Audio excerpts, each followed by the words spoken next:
Hello, and welcome to High Rollers D&D. We're back! Good to be back! That's exactly what I wanted. Sorry, that was a delete. Yeah! question. Yeah! Yes. Everyone was busy writing down things, and Kim was talking about Star I Trek. was writing the date He was in my asking little about Jean-Luc notebook, Picard. Okay, and nice. I didn't know what the date was. How is It's it the August? 5th of Palace in game, That's or the 5th of real- August. Real world. Guess who didn't bring a notepad? Tom Hazel. Oh, wow. This guy. I didn't do it. But it's fine. Welcome to High Rollers D&D. I'm your Dungeon Master, Mark Sherlock Humes, as always. Thank you very much for joining us. Sorry we weren't around last week. We're back. We're back for at least a few more weeks before we have another break. So we're going to crack on with some excellent D&D content. I am joined by 4 of my 5 players. One of them is away on holiday. But we have Kim Richards. We have Rhiannon Gower back. Rhiannon's back. Did you enjoy your holiday? I did. It was nice? Very nice. Very nice, excellent. You're looking very tan, Tan, very yeah. golden, I'm bronzed. bronzed. And then on the other side, we have Tom Hazel and Katie Morrison. What a lovely, charming little image you had there, Tom Hazel. Ooh, I'm so excited for You're being yeah, Oh, right. the beholder's coming for you. Welcome back, everybody. A couple of quick things to go through before we crack on with the game. As always, a massive thank you to our 2 sponsors for High Rollers D&D. D&D Beyond, the official Dungeons & Dragons digital toolset. It's amazing. We all use it. There's some new stuff available on D&D Beyond as well. The new Eberron, Wayfinder's Guide to Eberron. Eberron is one of my absolute favourite campaign settings. It was what really sold me on D&D a long time ago.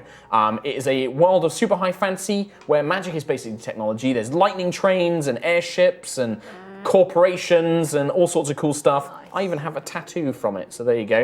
Wow. And that is now available on D&D Beyond. It's the Wayfinder's Guide to Eberron. That's available there. They got the new digital character sheets. We're all using them. We love them. They They're keep good. leveling up. So good. Yeah, we all just leveled up on so it, which was easy. super easy. And me as a Dungeon Master, I can go in and check everybody's stats and make sure they do it right. Oh, We did it good. They really? did it fine. Promise. Okay. Yeah, they did it fine. And then our second sponsor is the wonderful Brilliant. Brilliant is math and science done right. It helps you develop the logical reasoning and critical thinking skills to become a better problem solver. And during the break, Kim Richards, Hey. I'm waiting for a cut too. Kim Richards. There she is. Kim Richards is going to have a puzzle for you from the very pages of Brilliant. It's one of Brilliant's puzzles, reflavoured. What's the name of the puzzle for today, Kim? Red-eyed dragons. Red-eyed dragons. Ooh. Topical. Topical? No. No, please God no. Yeah, I'm going to make you I find got red a little dragons. sneak peek into this week's activity. There you go. Okay. So, big thank you to both sponsors. We really appreciate your support, and you should definitely check them out. There's links in the chat. Big rousing music from Sam there. Check out the links in chat. Please do check them out. Please give them your support because they might continue supporting us, and that means we get to do more cool stuff for you guys. Couple of things. Mention fan art. Please make sure you email it to us. What's the email address? Somebody. HighRollersDnd@gmail.com. Thank you, Katie. Please send us your fan art because if you send it to us, we know that you don't mind us using it in videos, uploading it to YouTube, that kind of thing. Speaking of which, the first fan art video is now out on YouTube. Yes, So if you missed it, you can go check that out. And we will show more as we get it. We love your fan art. I saw there was a few new pieces this week. Loved them. good That this Century week. one was really good. The GIF one of man. the progress. Crazy. Mwah. And Ninja Girl is working on an Ayla cosplay. Saw that. Yeah, that's Insane. crazy. Looks very good. Yeah. So do that. The next thing is merchandise. We don't have anything brand new right now, but we are working on a bunch of Aerois things. Yeah, so we're working on a bunch of Aerois things, including... What is this? I mean, it zoomed away. There we go. You know, it looks, it's obviously a dice. We're working on some dice. I can't show you it in detail, but it's coming. It's going to be an Aerois set. Spoiler alert, they're gorgeous. They're gorgeous. Gorgeous. There We're is working- also a t-shirt in the works. T-shirt in the works. We're also working on some like smaller sundry items that you can check out as well. Some fun little things. We're generally exploring a bunch of new ideas. That should be coming soon. Good old Michael is working his little cotton socks off on that for us. Merch, Michael. So no, he doesn't like that anymore. He doesn't like Sorry. that. Is Doesn't he like merch, rebranding? Mike. Huh? Yeah. Is he rebranding? Yeah, although I don't Just really. Mike. Well, he said a very different name on my stream that he would like to be known by, really? but I'm not going to repeat Is it a that rude here. one? It's a rude one. Oh, It's a that's rude one. disappointing. I mean, to be honest, this is High Rollers. He wants to be called Big Dick Mike, so there we go. Definitely not gonna happen. It's not gonna Natural 20, mate. But he Yeah. does. Please. match. He does. So that works. I don't understand how that one works. I'm I'm saying he's got a teeny weeny. Let's go. Right. Clarification time. With that, I think we're ready. Sam, would you mind please playing the Aerois intro?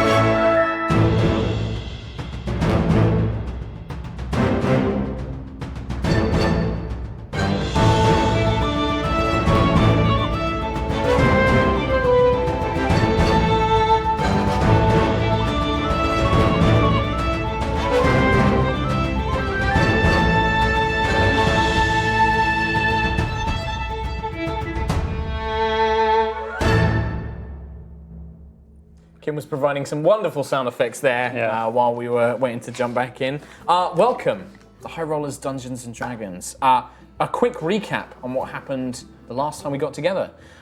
You made your way through. You had been engaged in a battle in the Bitterwood, a cold valley of ice and mountains where your airship had crashed. And trying to survive, you had basically made enemies with a group of wild elf exiles that were kind of living in the area. Trying to escape from a band of them, you had attempted to hide and had several of your possessions, namely Nova's sword that she seems extremely protective of, as well as Lucius's arcane focus, had been taken from you, and so a plan was made to raid their camp at night to try and steal the items back. The raid did not go as you had hoped initially. With alerting the guards, you were drawn into a pretty deadly battle where you were pushed to your limits. Their leader, Kala, a druidic figure who shapeshifted into a bear, bitterly fought you to avenge her fallen comrades, and a battle enraged. During the end of it, Vala, the teenage human girl that had escaped the airship with you, had managed to sneak into a tent to retrieve Tiangong and the arcane foci, but a strange purple explosion erupted from the tent or from the shelter, causing a mild distraction. She emerged, returned the items, and you fought to the end, defeating the druid and saving your companions. There was a brief moment where it looked like Sentry might be dead, but she wasn't, thanks to her Solvin shield protecting her, and definitely not a maths error on the Dungeon Master's behalf. But you managed to overcome the situation, and you began the journey north to where you believe there to be civilization. You followed a river, which Arvel, your dwarven companion, referred to as the Whitebreeze, and began following that north towards a place called Rose Hall, which Arvel said was a town to the southern end of a kingdom that he is part of. You made your way there. You camped overnight. The travel went mostly uninterrupted, except for on the second night, where Ayla spotted a series of eyes watching you from the darkness, and a gang of 6 goblins emerged to attack you, almost knocking Lucius unconscious and nearly injuring him, but you managed to fight them all off. You complete the long rest, so I know you've all marked off a long rest on your sheets. Cool. And the morning comes too. And I believe that this marks the second chapter of the Aerois campaign, so we're going to move on. And this one is called Every Rose Has Its Thorns. I'm right. Oh, wow. Yep. So, and the first chapter was called Stormy Skies. Stormy skies. That makes sense. So Every rose has its thorns. Right. This, you can consider this chapter 2. So if we were to bookmark it, we had a little section of your escape from the Bitterwood. And now we move on to a new chapter. Awesome. Stormy Skies for chapter 1. Yes. And I like it. And it begins with Palidor himself, the great sun that brings light and warmth to Aerois, rises to the east and casts long golden shadows amongst the hills and valleys of the green fields that stretch before you. The river that you have been following, the Whitebreeze, winds down and through the dales, and you can see it begins to slowly lose some of its strength and size as little brooks begin to splinter off, and it becomes more of a pleasant countryside river. The air begins to warm slightly, but the chill that signifies the beginning of the long night still hangs in the air, and you have a long road ahead of you, still 2 days' travel away from civilization. I'm guessing you would like to get started. Yeah. And you picked up enough rations from the Wild Elves camp, so everybody can mark off if you have your rations marked down. You lose 1 day of rations. Yeah. So this is just after the fight with the goblin. Yes, you have thrown the bodies to the side, managed to... Lucius enters a trance, refusing to take any watch, wrapping himself up tight in a blanket, probably trying to get as close to Sentry as possible for protection, with whimperings of Daddy! But you, so far the night, you are undisturbed.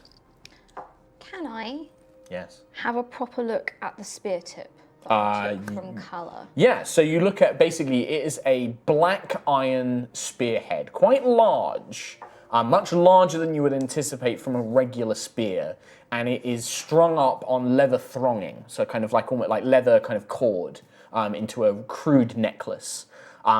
You hold it in your hands, and yeah, it feels weighty. The blade is still incredibly sharp, despite being made from this kind of like very rough-looking, cheap black iron. But yeah, it's you look at it, examine it. There's no runes or anything on it. It just is a black iron spear tip. Were the weapons they were using black iron as well? No, they were mainly crude blades, looked like hunting knives, and bows they had primarily. They look like hunters' weapons, the kind of things that people who go out into the wilderness would use. Yeah, okay. Curious. Has anyone ever encountered such a thing before? Would we have Yeah. encountered such a thing before? I don't think I so. don't think I would have. If it's in your histories, then sure. Like, if any of you would have encountered magic items, I guess the only thing is like Ayla, you know that like wild elf clans sometimes have relics. I mean, you carry the Howling Gale, so you know that it could be something like that. You have all heard legends of magic weapons and armor and things like that. Those are not, big surprises. There is countless tales throughout all of Aerois' history. Back during the war, there were weapons and armor which warriors rode into battle. There were legendary artifacts that could create food or water. There was all these kind of like magic and things out there that people would use to supplement the war and to survive. So magical relics are not something you are unaware of, but you have not perhaps encountered any yourselves. Next question. Does anyone have a pearl or an owl feather? A what? An owl feather or pearl? Very specific. Actually, both. Well, I know this thing. It's a spell. Tiangong taught it to me. I could probably identify this, but I need a pearl, an expensive one. I have Aarakocra feathers. Will they do? We could try? I've got plenty of those. We can probably find the feather, but the pearl, unless Fancy Boy has one, I don't. Did you see any while you were at the bottom of the Oh river? no, I don't have anything like that. But your coat, it's covered in gems and... Is that a pearl? That's a pearl right there! No. This is all quite decorative. It's expensive, but it is not that much. I'm just like lifting my fingers towards his No, jacket. Nova, please. Not my What? pearlies. You've got loads! Nice. It's like, no, these are more decorative, and they certainly aren't worth 100 gold. Perhaps we could buy one when we reach a town. Oh, could you? No, I said we. But you're minted! Yes, but this has to survive me until I can find Daddy. Oh, fine. I'm happy to chip in a fair share. Fair enough. Well, until then, I can't really help, but yeah, if we manage to get a pearl, then I Do you can... believe it to be magic? Yeah, I think Oh, so. my Look goodness. at it. It looks fairly magical. I mean, Oh, but you don't know. no, but I can know if I conduct my experiment with, and Oh, I see. perform a ritual. But We don't want to waste 100 goldies. no, we want a pearl and an owl feather. It won't be a waste. The pearl, I can still use the pearl again and again and again. Oh, I see. It's not a one-use thing. But out of interest, so we don't know it's magical. Have you tried asking your sword? You can talk to him. Him? That's still her, weird, by it? the way. I still haven't quite decided. on what it is? Sometimes it sounds like a male voice, sometimes it sounds like a female voice, sometimes it's many voices. Many voices. I understand me being in your world is very strange, but a talking weapon is unusual. Tiangong doesn't really talk. It's a feeling, it's words, it's a memory. Do you have a feeling that this is magical? Okay, so on that, I'm gonna hold the spear tip and just shut my eyes really hard and just like. No. Well, this looks dangerous. Don't hurt yourself. Don't Nova, explode. Nova. Oh my goodness. Nova. You need to go to the toilet. Nova, you're going blue. Wait, no. Nova starts going like purple, like a little purple. Like, I know you made the goblin's head explode, but I don't want to see yours explode like that because that was really messy. It sounds it would be safe. interesting though, wouldn't it? The idea that knowledge could make a one's brain explode. But no, Tiangong has nothing. Okay. Great. Well, fantastic experiment. Shall we continue? Sure. All right. You guys want to head off? Yeah. Please. Okay, fantastic. So, nominate somebody to make a survival check. I believe Quill was the last one to do it, so I will ask Yeah. somebody else to do it. Do you want me to do I it? mean, we were sort of working together, I think. When Yeah, we you can do that. You can do So that. we So you just can do both make the checks. Yeah. Ha! Natural one. Okay. Good start. We fall over a log. 23. 23. Okay. So We're you. Ayla, you're kind of this kind of environment is weird. Like there's no sea breeze. You're kind of like landlocked here, which you're not used to. You're kind of used to having the coast around to There's a judge things stupid by. river that's too strong. Yeah. It's just terrible. Too loud. Are you still bitter about that? Don't talk to me about it. Okay. The other Arvel, Yusef, Corin, and Vala just kind of fall in behind. Those four and Lucius kind of drift off a little bit and are following your lead because Mark can't play all of them. And yeah, with Quill's help, you managed to basically lock down the landscape, and you know that you're entering some quite hilly plains like grassland, where there's a lot of dips and valleys and dales. But the river is pretty consistent, and although it is beginning to lose some of its strength and it's beginning to kind of like filter off into little brooks and things like that, the majority of it is still a very large, wide river, and it still heads north. So keeping that to your right, you just carry on going. Yeah. It is late afternoon when you, Quill, spot something off in the distance.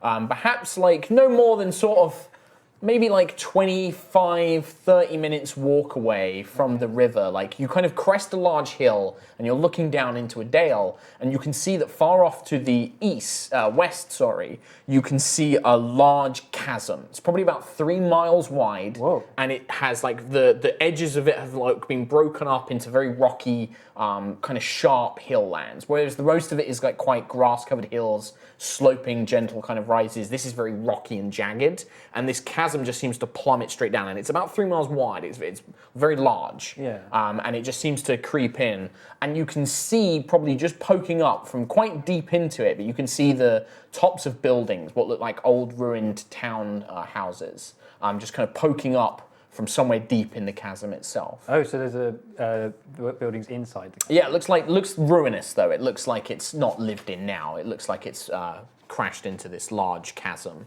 Okay. This chasm's kind of swallowed something up and kind of like expanded around it. Would I know enough about Savona to know if this is a new thing or an old thing? You can or- give me a history check. Okay. Okay. I would You don't say, see that yet. if Quill points it out, sure. I think the only one that would really be able to make a history, well, I think Nova and Sentry. I don't think Ayla would really be able to make a check on it. Yeah. It's more that you're not familiar with this area and things like that. So I got 15. 15, okay. And I'm assuming, did you tell the others? Like, did you point it out? I mean, it's You can see this huge chasm and noteworthy stuff. enough. Yeah, they Yeah. probably would have missed it if they hadn't been scanning the horizon, if you were just focused on your goal. Yeah. But because you're quite perceptive, you kind of saw it and kind of like took another hill to get a better look at it and things like that. So if you guys want, you can also make a history check, Nova and Sentry, just to see if you might know anything a little bit about it. 18. 18. Okay, so with your 15, Quill, you're looking at this and you think this must be and something that was caused by the Sundering, this kind of big catastrophic event which kind of split the land apart, drove the continents, like buried certain cities, dragged cities beneath the waves, swallowed some up under mountains, this kind of cataclysmic event. You think, looking at this is obviously, you reckon that is a pre-Sundering town or city that was engulfed by a chasm. Nova, based on your reading and your research into the Sundering, and also the kind of like the places of Aerois that existed before it, something called the Founding Age, you think, based on roughly where you are, being this Savona, southern Savona, you vaguely remember something about a dwarven town called Dwalin Den. Dwalin Den. Could you spell that for me? D-W-A-L A-L-I-N I-N-D-E-N. Dwalin Den. Dwalin Den. And yeah, like you do remember, like there were large, dwarven settlements in this area. The whole continent of Savona was once ruled by dwarves, effectively. And you think this is roughly the location of it. And you'd heard that it was one of the towns that was swallowed up during the Sundering. But you're not quite sure, like, of its local significance. Like, if people go to it, if there's anybody living in it, you don't know that much. You're aware of this kind of old ruin, and you suspect it might be this old town, this dwarven town. Yeah. I think I would explain to Sentry, because I guess this would be the first time she's ever seen anything like that post-Sundering. Yeah. So I'll explain the whole, that's what happened to certain places. Yeah. You can even probably have like a very vague map which just shows the continents kind of split apart. You probably don't have it detailed with places, but it's kind of a common thing that I guess a messenger would have, like just the continent names. Yeah. Like the map I kind of showed you guys where it has like the continents and their names. And Sentry, you're looking at this, and Aerois, when you knew it, was one large Pangaea, this kind of large country that really didn't have any borders because the whole people worked together. Everybody was working together in this utopia, and there were kingdoms, but nobody was ever out enemies with each other. There were occasionally border conflicts, but the gods kind of made sure that everybody worked together. Yeah. To see this now, this map that Quill is showing you, everything has been pulled apart, whole chunks of land have been lost, sunk beneath the waves. And looking at this map now, you can see, you vaguely would know where Solvin would have been, and there is no land there. It was open ocean. It seems to just be complete sea. Okay. What you would know is that it was very far from where Quill found you. How you got from there to where you were found, you don't remember. Yeah. But it is a distance. It's a considerable distance, like across the ocean. Okay. And Quill's kind of explaining this, but you see this map, and like your thoughts kind of like focus on different areas and things like that. Yeah. Cool. Cool. So, I guess I could ask you, like, would you have known what this could have been when? I explained to you that this area over here, this is where Solvin was. This is where my home is. There's nothing. It's gone. And you, where Sentry's pointing is near a place called the Starfall Archipelago, which was near the center of Aerois when it was one continent. And the nearest landscape to that is a series of islands called the Starfall Archipelago. So what was Solvin back then? Was it in the very center of what was Aerois? It was nearby. It was very close to the center. It wasn't the capital of the whole of the continent, but it was nearby. It was a very large town, and was responsible for a lot of the technological advances of Aerois. So for an entire city like that to disappear, Wait, be somewhere. you come from Solvin? That's correct, yeah. I've always wanted to go. I want to go back. Let's go. Apparently, it's the capital of technological advances. Well, you would know. You are one. We did a great deal of trade in Solvin. We were well known for transporting technological goods around Aerois, so... Think of all the things we could find there. Nova, I think you might have missed a little bit of that. It's gone, It's though. not there. It's not there on the surface, but it's got to go somewhere, right? Underwater? Yeah. It's sunken? Well, that one is in a massive crater, which, by the way, sucks for them. But Well- this one, water. There's a lot of water around there. No one's ever explored. We could go explore. I can hold my breath. For how long? A very long time. More than, say, 2 or 3 hours? Mm-hmm. Really? Mm-hmm. Really? Eric Ganassi, hi. Yeah, I can't do that. No, that's not a thing anyone That's else a can solo do. trip, my friend. I think I can hold my breath for perhaps 1 minute. Try it right now. Do you want a competition? I want him to start like going a bit purple. After a minute, he does. And he's like, Yeah, Nova's holding her breath as well and just not even like. "You're very good." He starts breathing heavily. Yusuf kind of like looks quite solemnly at Sentry and is kind of watching to see your reactions to things and things like that. Valor is like looking over the map, and she's also Valor comes up to Quill and she's like, "So what do you think is in the chasm?" In the chasm? I don't actually know. Does anyone... Hi. Nova? Of course she knows. After you. Yeah, I'm just like Of course. sticking my arm up in the air, just Yes. like, you know, like kind of like. Nova, add to the... Go, please. So judging on where we are, I think I saw this in a book once, and I think that is the old dwarven town of Dwalin Den. Dwalin Den. Hey, Arvel's just is like, "Yep, that's pretty much what it is. It's an old dwarven town from before the Sundering." And what was it? What did they specialize in? Oh, I mean, it's ancient history for me. I mean, this is long before my ancestors were really around, but from what we're told, I mean, anybody who grows up in Savona, you learn all about these ruins all over the place. Well, Dwalin Den, it was a trading town. That's what the researchers in the Sky Cities discovered. It was, they used to collect lumber from the Bitterwood, before it was called the Bitterwood. And they also used to find treasures out in the mountains, gold, gemstones, that sort of thing. It was a pretty wealthy town. That means it's attracted a lot of treasure hunters in its time. Some of them come back, say they find a few things here and there. A lot of them don't ever come back. Don't know what happens to them, so most locals tend to avoid it. It tends to be a dangerous place, but sure is. I reckon if you could get down there and deal with whatever's down there, you'd be a wealthy person. I've never really fancied funding an expedition myself, but... Whatever's down there. What could be down there? Anything. Old pre-Sundering treasures, magical relics, lost lore information, who knows? Nova's getting more and more excited with everything that he just said there. He just like. Could be caches of gold, idols, gemstones, maybe even early, magical relics, Maybe weapons, a armor. single pearl. Yes, exactly, Ayla. There could be a pearl. Exactly. And think of the lore we could find. Sure. Sentry. She's just oblivious to Ayla's sarcasm, just like she's too excited.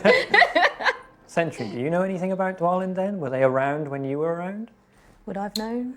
Give me a history check with advantage this time. Okay. I got 17. Okay, Roll again. roll again, just see if you get any higher with advantage. So for the advantage. 9. So 17, and then what's your history? History is -1. You were so you do know a little bit. So, I mean, you were a soldier in the latter years of the war against Callus Starbane and the Starbane forces. However, you were primarily focused on Solvin and the royal family, specifically the royal heiress, the princess. So you didn't really get to visit places like that. What you do remember is this country, you've not really heard the name Suvona before, but this Dwalin Den was part of a place called Golden Fields, which was kind of the breadbasket of Aerois. Like, the land was magically fertile, and a lot of Aerois' food was grown here, like, you know, almost to feed armies and armies and armies. And yeah, you remember hearing of a place called Dwalin Den. It was very rich. It used to farm a lot of materials, trade them all across Aerois along with the food. It would basically, along with the harvests from Golden Fields, it would send up trade wagons full of wood, metals, gemstones, which were often used for magical components, and even most of the Guardians have a gemstone for their Matrix of Will, so a lot of Guardians were made using gemstones from that. And you remember that there were Guardians were sent to Dwalin Den to work or to protect it. A lot of the Guardians who fought were fighting to protect the Golden Fields. Cool. So yeah. So there could be Guardians down there. Potentially. Potentially, they could be, yeah. I mean, I don't know much about Guardians. You'll know more than me, but... There's a high chance they could be feral. Feral. Feral? What does this mean, feral? Feral, so Guardians like myself, we have a limited lifespan. So myself, I am 13 years old, but the average lifespan of a guardian is about 15 years. After that time, the matrix inside us that keeps us going breaks down and can cause guardians to, like I said, go feral. They can become unpredictable, violent, and some of them just shut down altogether. So there's a chance that we could face more altercations. And after last time, There's no possible way for this energy to be replenished for you? Well, not in this. Well, not as far as I know. Given what Quill's just shown me, a lot of the technology that I used to know could be anywhere around the kingdom. It could be under the sea. Could be. So under what the you're sea. saying is we need to find that, or you might kill us all at some point in the near future. I wouldn't like to suggest it, but I won't. I won't say that for certain. This is very sad to hear, Sentry. I am sorry that you have such limited time. So, what's the earliest that you've known a guardian to start displaying signs of this? 15 years. This is Yeah. like The there is a baseline. very hard 15 years, Yeah. and then the core begins to degrade. And what's the oldest you've ever known a guardian to live for? I have. Well, during my time, there were guardians around Solvin that were maybe hundreds of years old because they were able to replenish. Oh, I see. So, So we just Yeah, need you to never would have replenish. encountered a feral we one just before. replenish? No, we You've just heard of replenish. them, but generally, like the ones you knew, they were all being replenished because you Yeah. had the technology to heal yourself. So but that technology is, like we said, under the sea in the middle of the Starfall Archipelago. Sounds like Nova can hold her breath for a really long time, though. Project. Well, at Project. some point in the next 2 years, if you would, hold your breath, dive down into the middle of the ocean. Let's go now. Now, I'll do it now. we need to... I do have one other thing to do. We have plenty But we could go of- now. Right now? How? the Starfall Archipelago is pretty far from here, Nova. I mean, you need to concern yourselves with getting to Gold Throne first. I mean, that's weeks away. Baby steps, is what we're saying. We But- do have time. Long-term plan. My mom always said if you want to achieve something, you just got to start by putting one foot forward in front of the other. And that's a really good question. I mean, do y'all want to investigate this chasm, or are we heading straight on? I mean, we're still a few days out of Rose Hall, but I suppose we can make camp here if y'all want to go spelunking. It's a little bit out of the way. Oh, I don't think that I should go anywhere near that chasm. There's gold. Oh, I've got plenty of gold. Daddy can give me more. But it There's looks awfully dark and scary. treasure. Also, we have Got no little idea lights, what's it's down there. fine. Yes, but what about climbing down there? I can These hands are not for climbing. My handsies. I can so assist soft. and push you down really quickly so you don't have to climb Do you mean falling? with Style.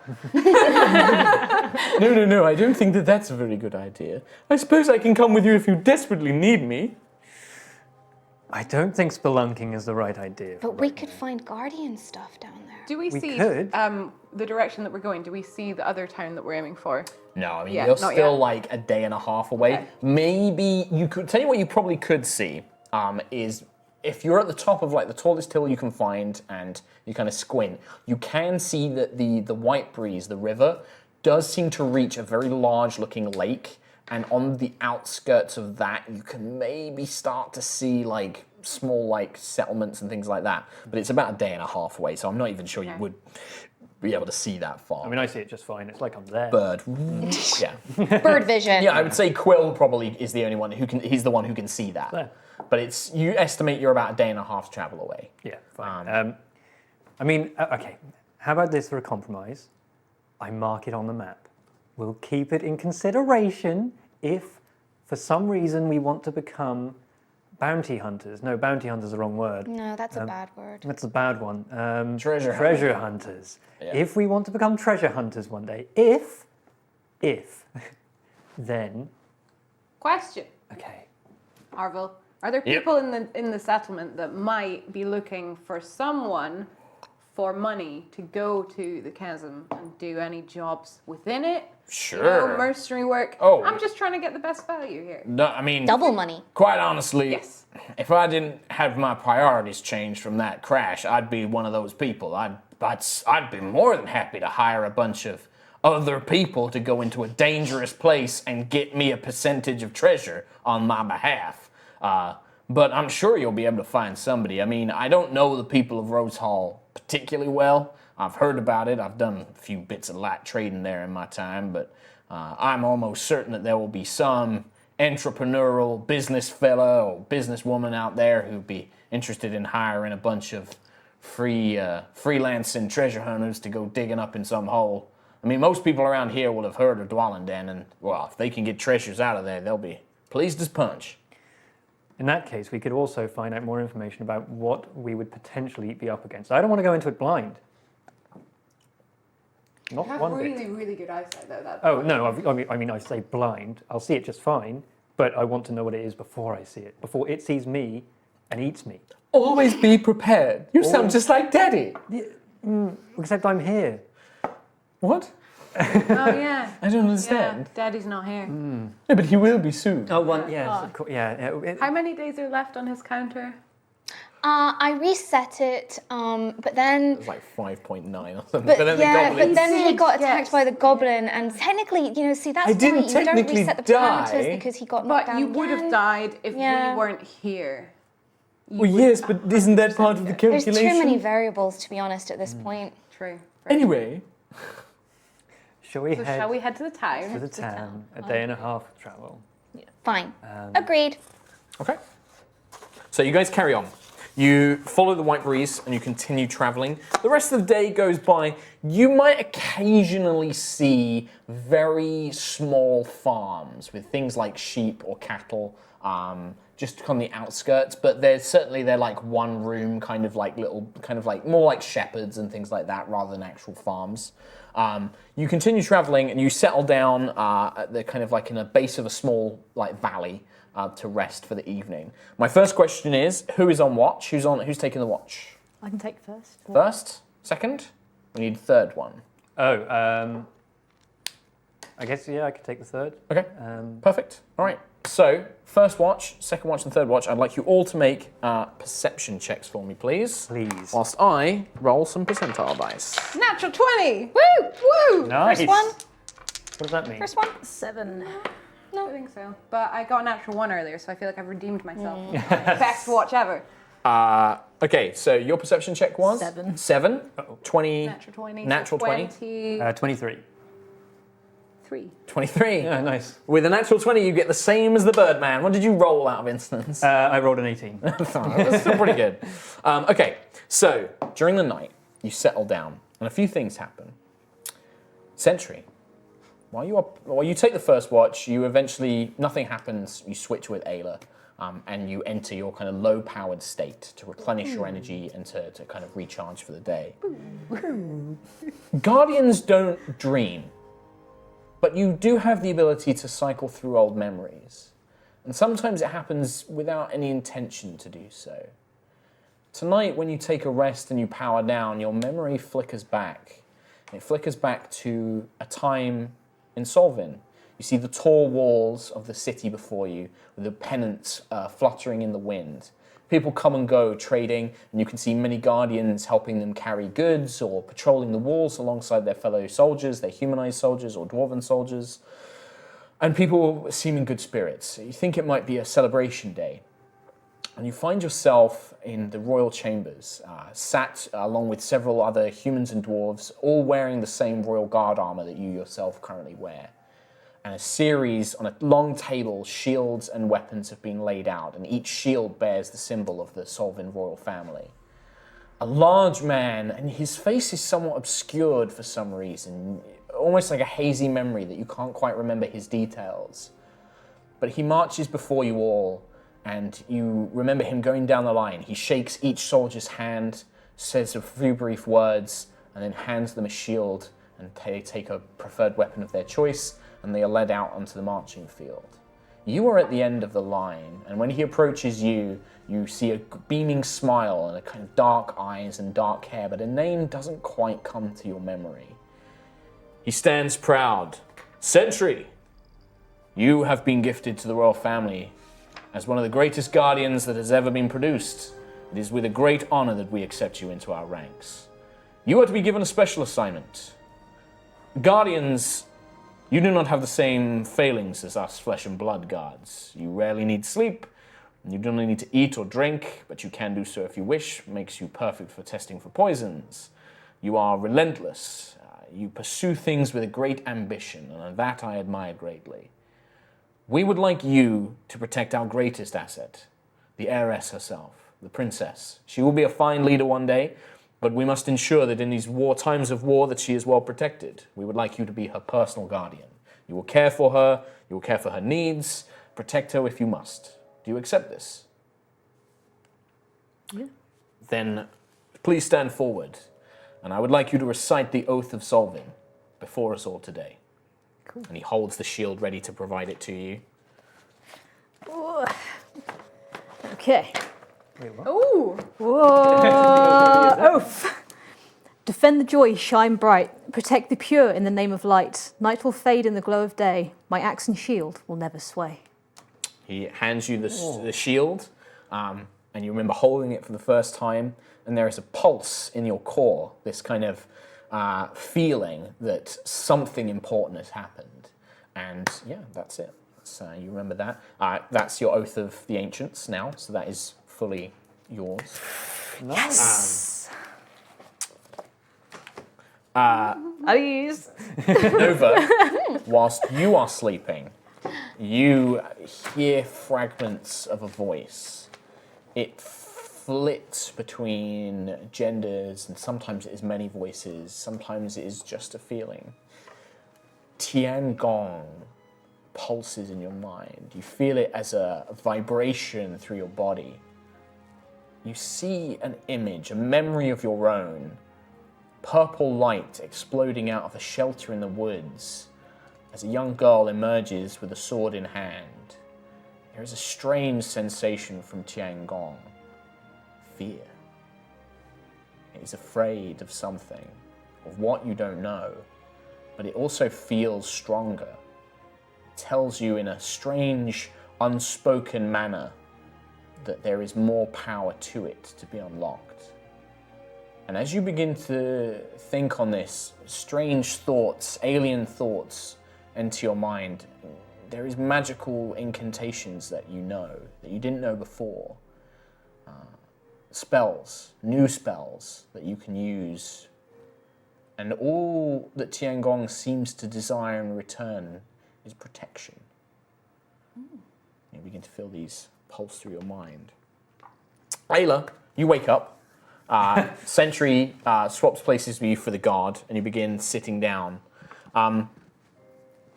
It's been a long time since there's been a storm. It doesn't seem to be one coming for at least some time, and there is almost a peace to that. Whilst the storm brings comfort, you know that often either good or bad things follow it, and perhaps a little bit of stability is necessary right now.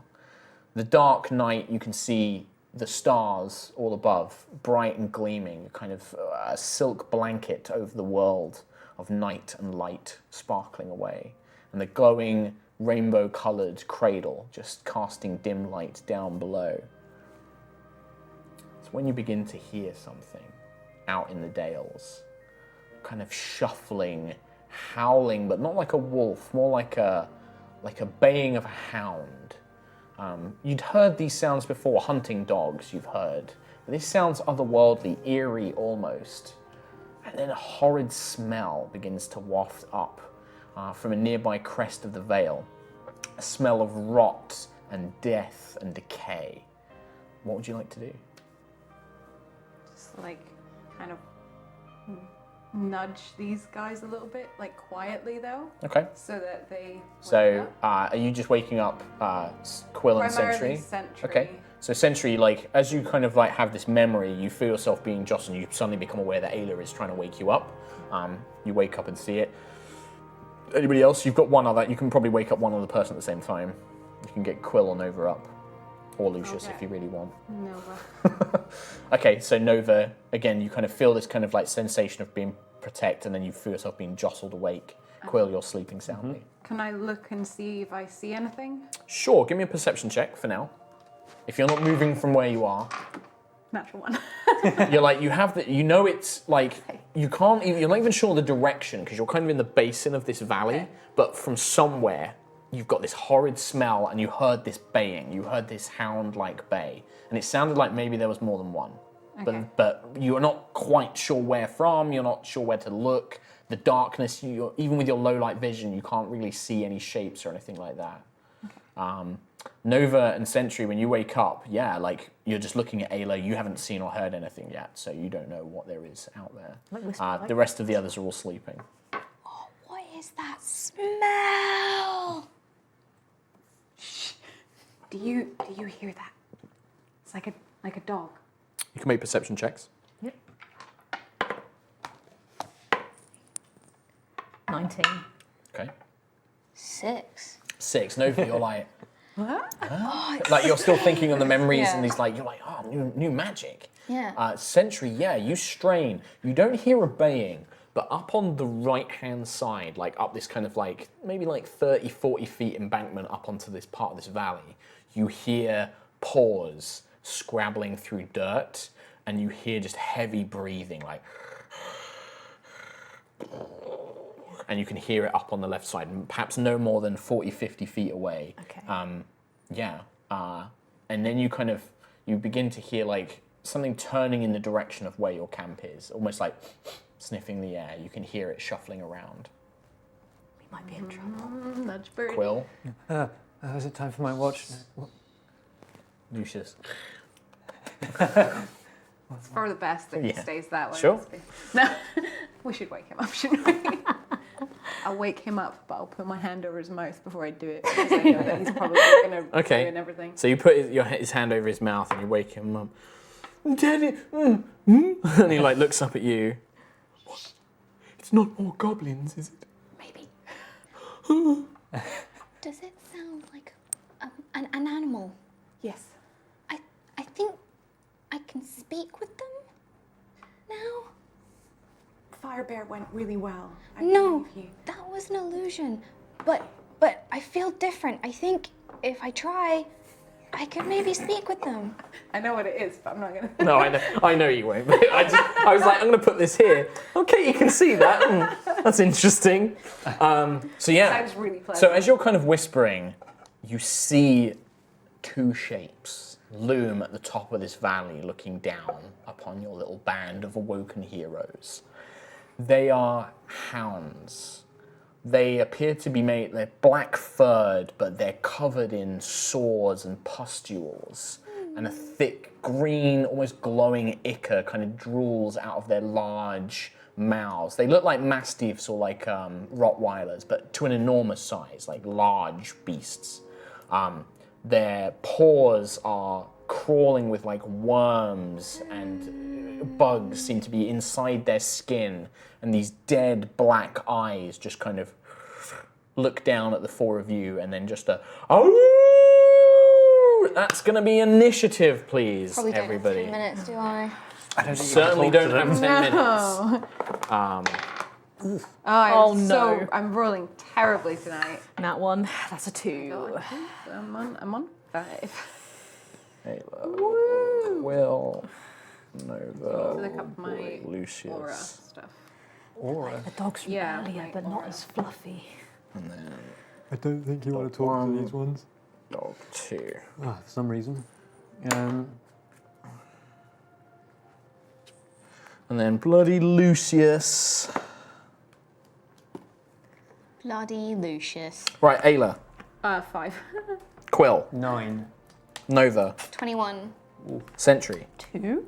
Oh, I I think they go first. The others aren't awake yet, but the sound of fighting will probably wake them up. I will roll an initiative Fighting? check. Who's fighting? Others. Yeah. Who are you fighting? Who are you fighting? I thought we were going to talk to them. If I have 10 minutes, then yeah. I mean, they'll be dead in 2.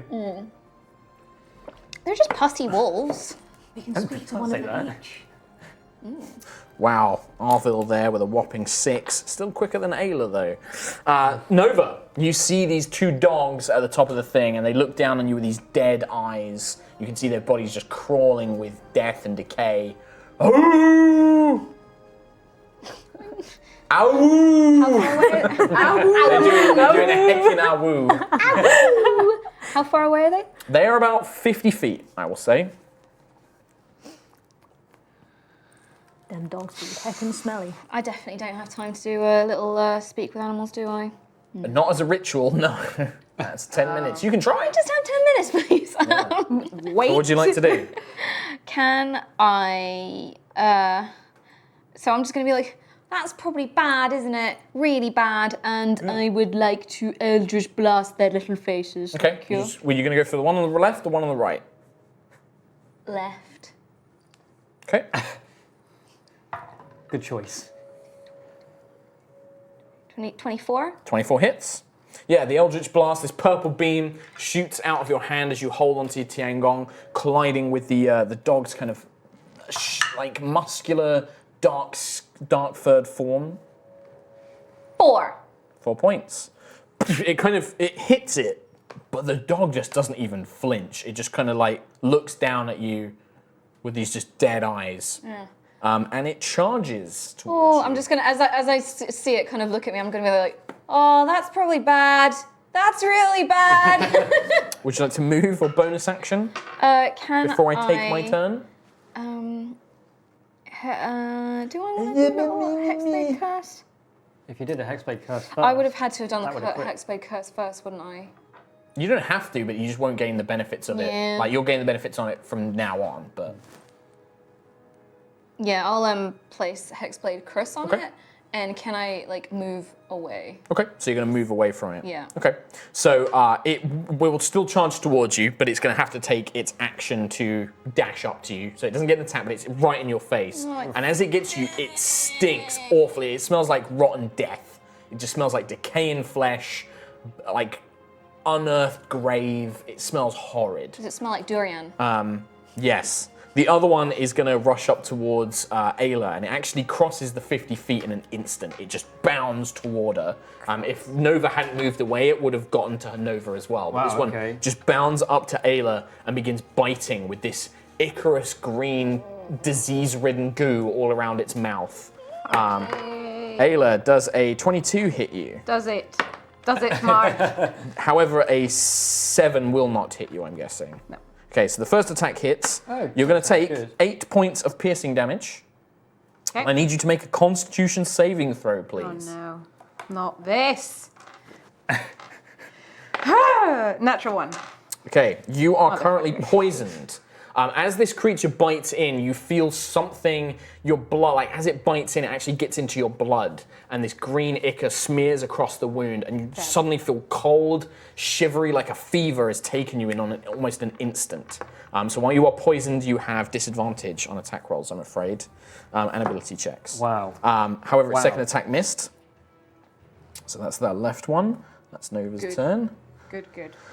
You begin to hear the sounds of the others stirring awake, but they won't get a turn this turn. So, Quill, let's go with you first while I switch over to Lucius's character sheet. Cool. I would like to turn to the one that is actually, I guess he's within 30 feet of me, the one that's facing Nova. What's that? The one that's facing Nova. That chased down after Nova. Yeah, is that within 30 feet of me? Sure, yeah, oh yeah, absolutely. Because this is Theatre of the Mind. Basically, they're either next to you or they're within 30 feet at this Okay, point. fair enough. And I would like to channel divinity. Okay. So, as an action, I present my holy symbol. What would the holy symbol of Hesper be? So his symbol, oh Christ, you're going to make me look this up now. Would it just be feathers, of which I have a plenty? No. Of which I have. He has a holy symbol, Ah, which I believe is a staff, a winged staff, I believe. oh, do I have one? You could have one if you wanted, yeah. It could be your if you have a quarter staff. I do. Okay. Hesper's symbol is that of a staff tipped with a pair of wings. Yes, I have a quarterstaff. There you go. Nice. So your actual quarter staff has like engraved kind of like bird's wings at the top. Nice. Probably a star as like its main In figurehead. that case, slam that onto the ground. You're going to channel divinity. What do I Channel do? divinity. Turn undead. Turn undead. Ooh. Great. And I'm assuming I make a wisdom saving throw You at this. do, yes. DC 13 wisdom.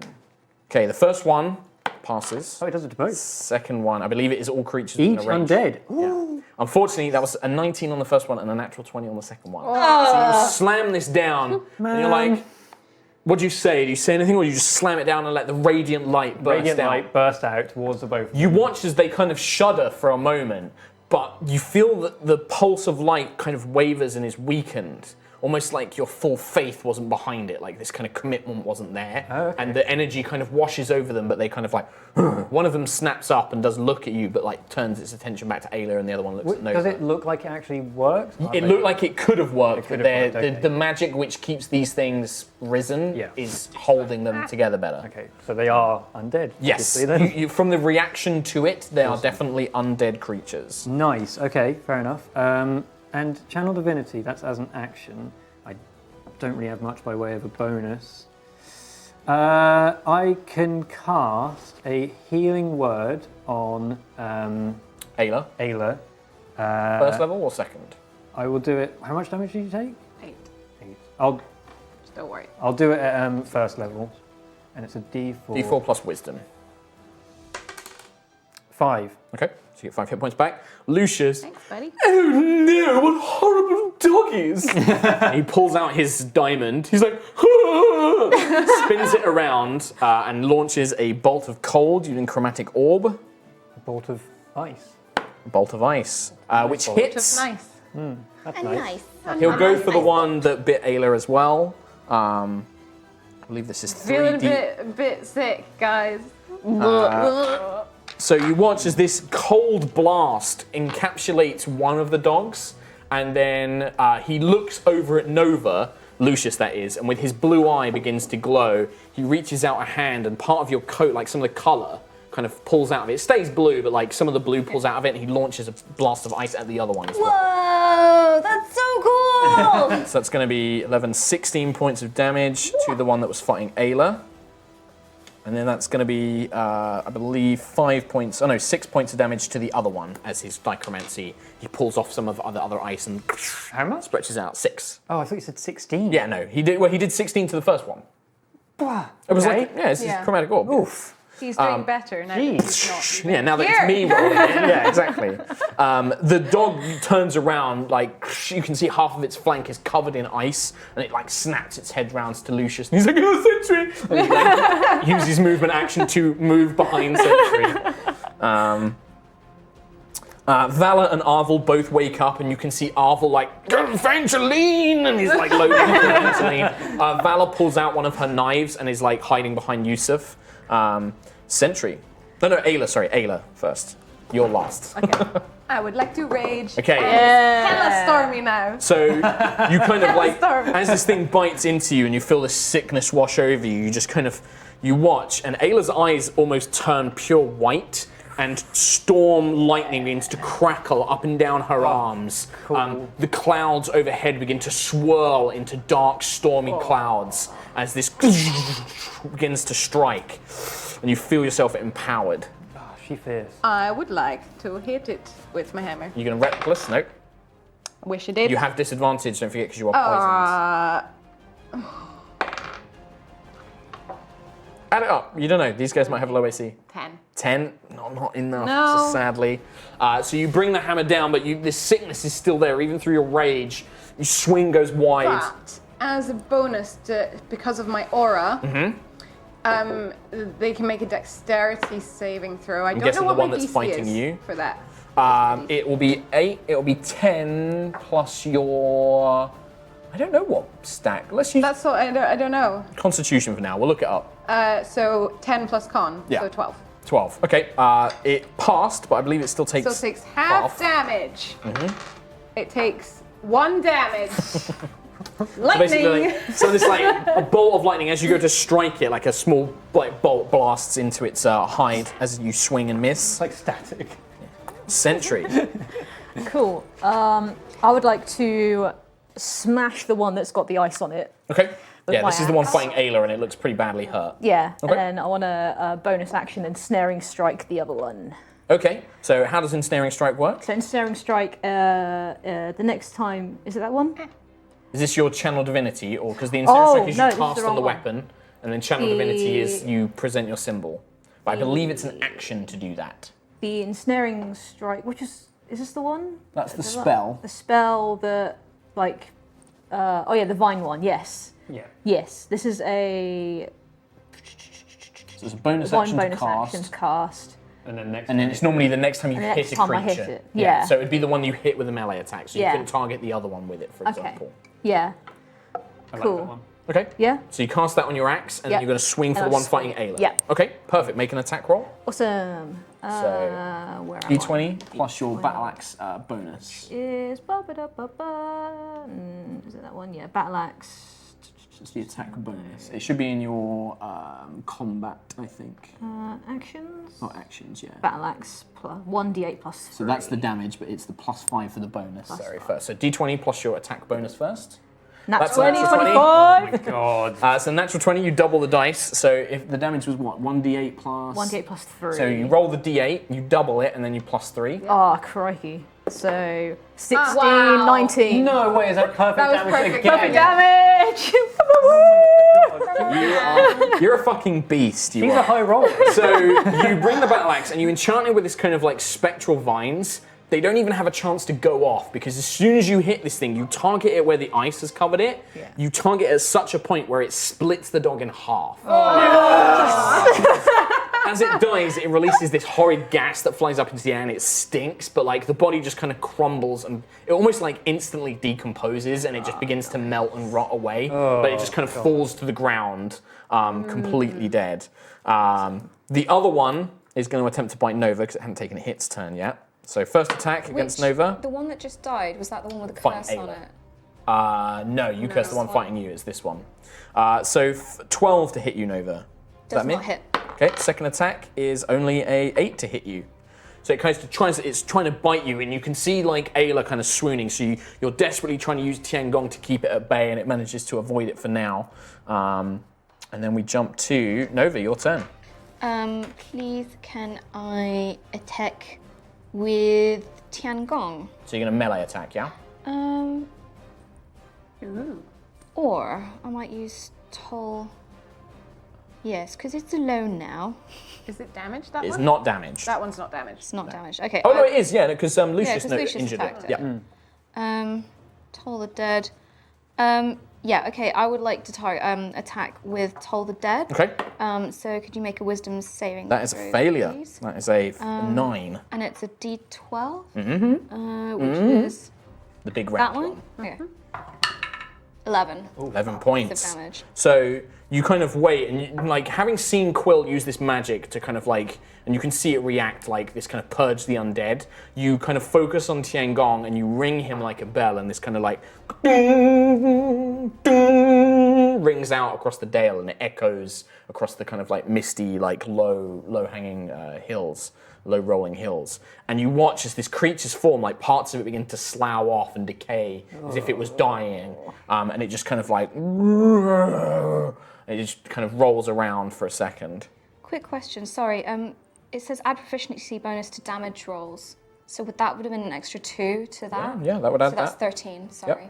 That's all right. Yeah, so you add that to it. So yeah, it just kind of seems to react to this noise. And yeah, parts of it begin falling away as it does so. Sister Yusuf at this point is awake and will attempt a Sacred Flame, which she does, for a whopping 7 points of damage, actually. Wow. Wow. So you watch as she stands up and she's just like, "Creature of the darkness, be gone!" And she throws out this bolt of blinding light, which kind of catches the dog on the face, begins burning part of it away. Then we go to Quill. I'll hold out my arm and say, "What she said," and cast Guiding Bolt. Okay, so how's Guiding Bolt work? I have +5 to hit with it, Okay, so 20, unnatural 20. yeah, that hits. And it does just 4d6. Just 4. Wow, that's not a great roll. 6, 7, 8, +2, so 10 damage. That is garbage for 4d6s, sorry. So, and does it have any other effects? It just hits them big, I think. Does it not mean the next person? Yeah. Yes, the next attack roll, has advantage. What Oh, nerd? that's good. Well done. Thanks, Tom. What nerd? Sorry. What? Oh, it's perfect. This is good. Yeah. So you kind of launch out this bolt Very of light. important, How does it look? Is it with your feathers? You throw out feathers again, or is this different? It's like almost like a kind of human hand envelops mine for a second, like a shimmering sort of spiritual hand envelops mine, and out of that comes a bolt Okay. to then hit. And you can see that as it strikes, it almost like the ground around the hound begins to glow brightly, and weapons and arrows and things like that seem to be drawn towards the light slightly. Magnet. Lucius will just attempt to firebolt at this point because he's already used a spell, but he does have advantage now, which is a good thing. So he launches out. He's like does 10 points of damage, which ignites the creature, and where it hits, like where it's been sloughing off, he targets like part where it's like its rib cage is exposed. It seems to hit the inside and ignite some sort of gas, and just the dog explodes. Doesn't cover you guys. Okay, Kind of thank like, it's you. like a small eruption. It just kind of explodes in a large cloud of gas. Goodness. And yeah, So there's an icy, dripping puddle of. Good. well, as soon on as one both of side. them are dead, they almost instantly begin to decompose into bones and nothing else. Oh. Their bodies just melt into the earth, and these bones are left. You almost feel like these spirits get released. Like you almost kind of hear this howling, this baying one more time as their bodies decompose, and their spirits are gone. Well, You're that was left with these thoroughly bones. disgusting. You are still poisoned, Ayla. You feel feverish. You're shaking. You are cold all over. That was the worst fight in the world. Missed, and then everybody else hit and dealt damage and killed it. Sucks. Disadvantage to hit fucking sucks. Yeah, that's pretty bad. Well, that wasn't normal. I think that's safe Help. to say. Sorry? Help! Help? Help! She's poisoned. Help! See. Right. Well, I've I'm got. just gonna lie down over here. Just ignore me. You pretty much, you would probably vomit at this point, like as you get on the ground, like, No. and it's a horrid, No. sickly green. There's definitely something wrong. Like Ayla's like shaking, like unable to like, properly focus. Your vision goes a bit blurry. Can I heal? Huh? I don't know. Can you? I don't know. Like, Sister Yusuf goes over to you. She will attempt to cast Cure Wounds for 9 hit points. That was way too much. Okay. But she's just like, I'm afraid that I do not know anything stronger than this. If I don't know what to do here. I can examine her. Thank you. But She begins like, as you're like I'll throwing just up, be like- she's got you on I her take it side, back right here. and she's like checking your eye, and she's like, something is definitely wrong. This is yes, some sort of poison or perhaps a disease. I'm not sure. Whatever this creature, the ichor, the concoction it had in its mouth is doing something to Ayla. do you feel well enough to at least carry on? No. Okay. I mean, you can walk and things like that, but you have disadvantage on all your ability checks, and you do not feel well at all. Can I do lay on hands? Yes. Cool. Are you going to do the 5 hit 5 point? five hit points to cure a disease or neutralise poison. oh, What? That works perfectly. Cool. I will do So that. you lay your hands on and you kind of feel the energy in your matrix and you pulse it through her body. But the way it would probably work is you probably like send the energy through all of her veins and her stomach, and it basically pushes all the toxin in, and she just vomits up one last time. And it's all black and ichorous, but it kind of purges the welcome. system of the poison and the disease. Sorry for the mess. You get the feeling, like having done this, like sensing the lingering essence of this death, disease, or whatever it was. If this had been left untreated, it would have probably eventually killed Ayla. It could have like slowly built up and slowly killed her if it hadn't been treated. thanks. I'm sticking around this one. I apologise like for you. the discomfort that may have caused you. That was quite hideous. So was your face. He's like gagging. He's like, Daddy! I don't remember him being bitten. I don't think he's poisoned also. no, I'm not. No, it's just. Can I suggest we pitch tents somewhere else, just slightly maybe up breeze from Yes. the vomit? Yes, please. Wait, hang on. Does anyone know what they were, where they came from, why? Is it normal? Can make a religion check. Religion? Ooh, can I? Yeah, everyone can. Yeah. Awesome. Religion. Religion 19. 7. from the cleric. Yeah? I beat you. You are more 17. knowledgeable about it. I have what'd a you get? minus 19. I've got 19, plus 1. 17? 17. Okay, so Sentry and Nova, you both have a vague idea of what this could be. You have heard tales. Sentry probably, this is assumption more than knowledge. Based on the creatures they were, you would recognize the divine energy from Quill. Like, you would actually recognize it as holy energy to banish the undead. Okay. And Nova, you've probably read more about these. You suspect that these creatures were called plague hounds.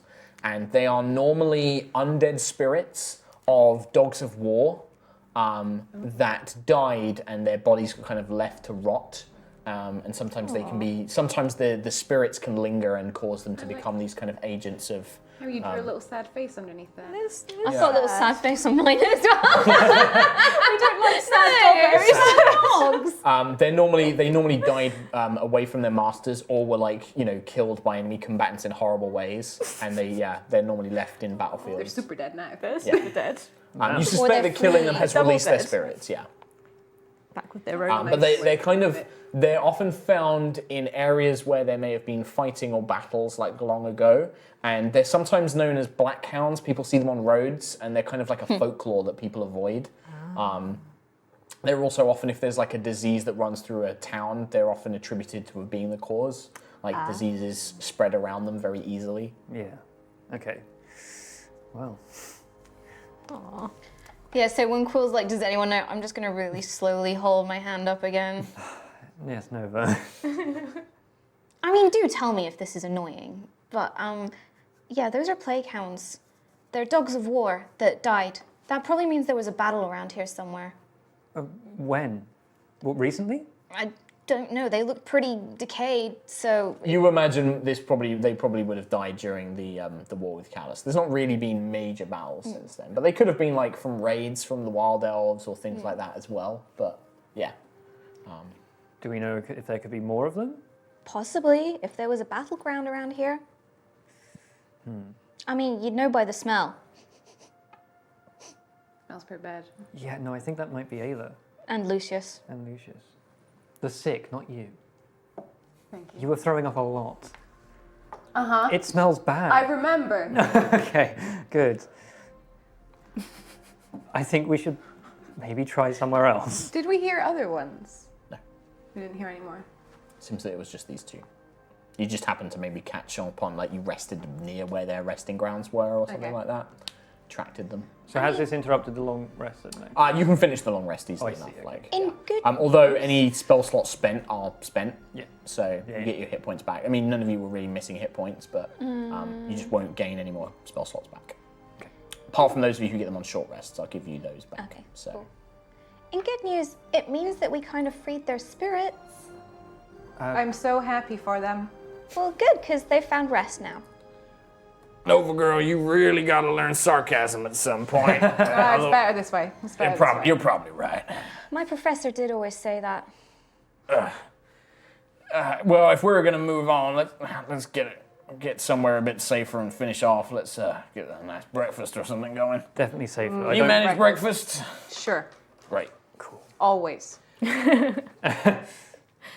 In that case, we'll So yeah, do that. you guys can head over and you can finish the long rest by basically taking like downtime, sort of like four hours of doing nothing.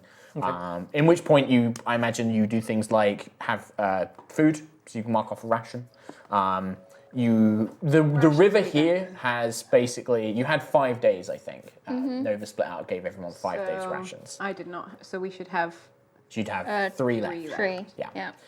Okay. The river here is also, it's slowed down and become gentle enough that bathing in it, washing in it is possible. Whereas before it was like strong rapids, now you can actually just happily wade out into it and it's just cold, fresh water for anybody who wishes to bathe in it. Any loose ground anywhere, like dirt? Like, Yeah, maybe there's just kick up like, onto myself. there's have a little gravel dust along the bath. shores of the river and stuff like that. Right, yeah. well, I just squat down and like throw some dirt over myself and get it through my feathers. Get all fluffed up and things like that. Yeah, yeah.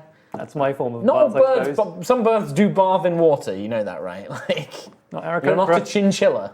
No, it's chickens do that. Yeah, I know it's chickens do that. Okay, so you're a chicken now, right? I'm more chicken, I think. Okay. I'm more chicken. I'm more chicken than eagle. Yeah, so Sister Yusuf probably cleans like Arvel's bandages and things like that, and like rinses those out. She probably forces Vala herself and Corin to wash because they have not in a while.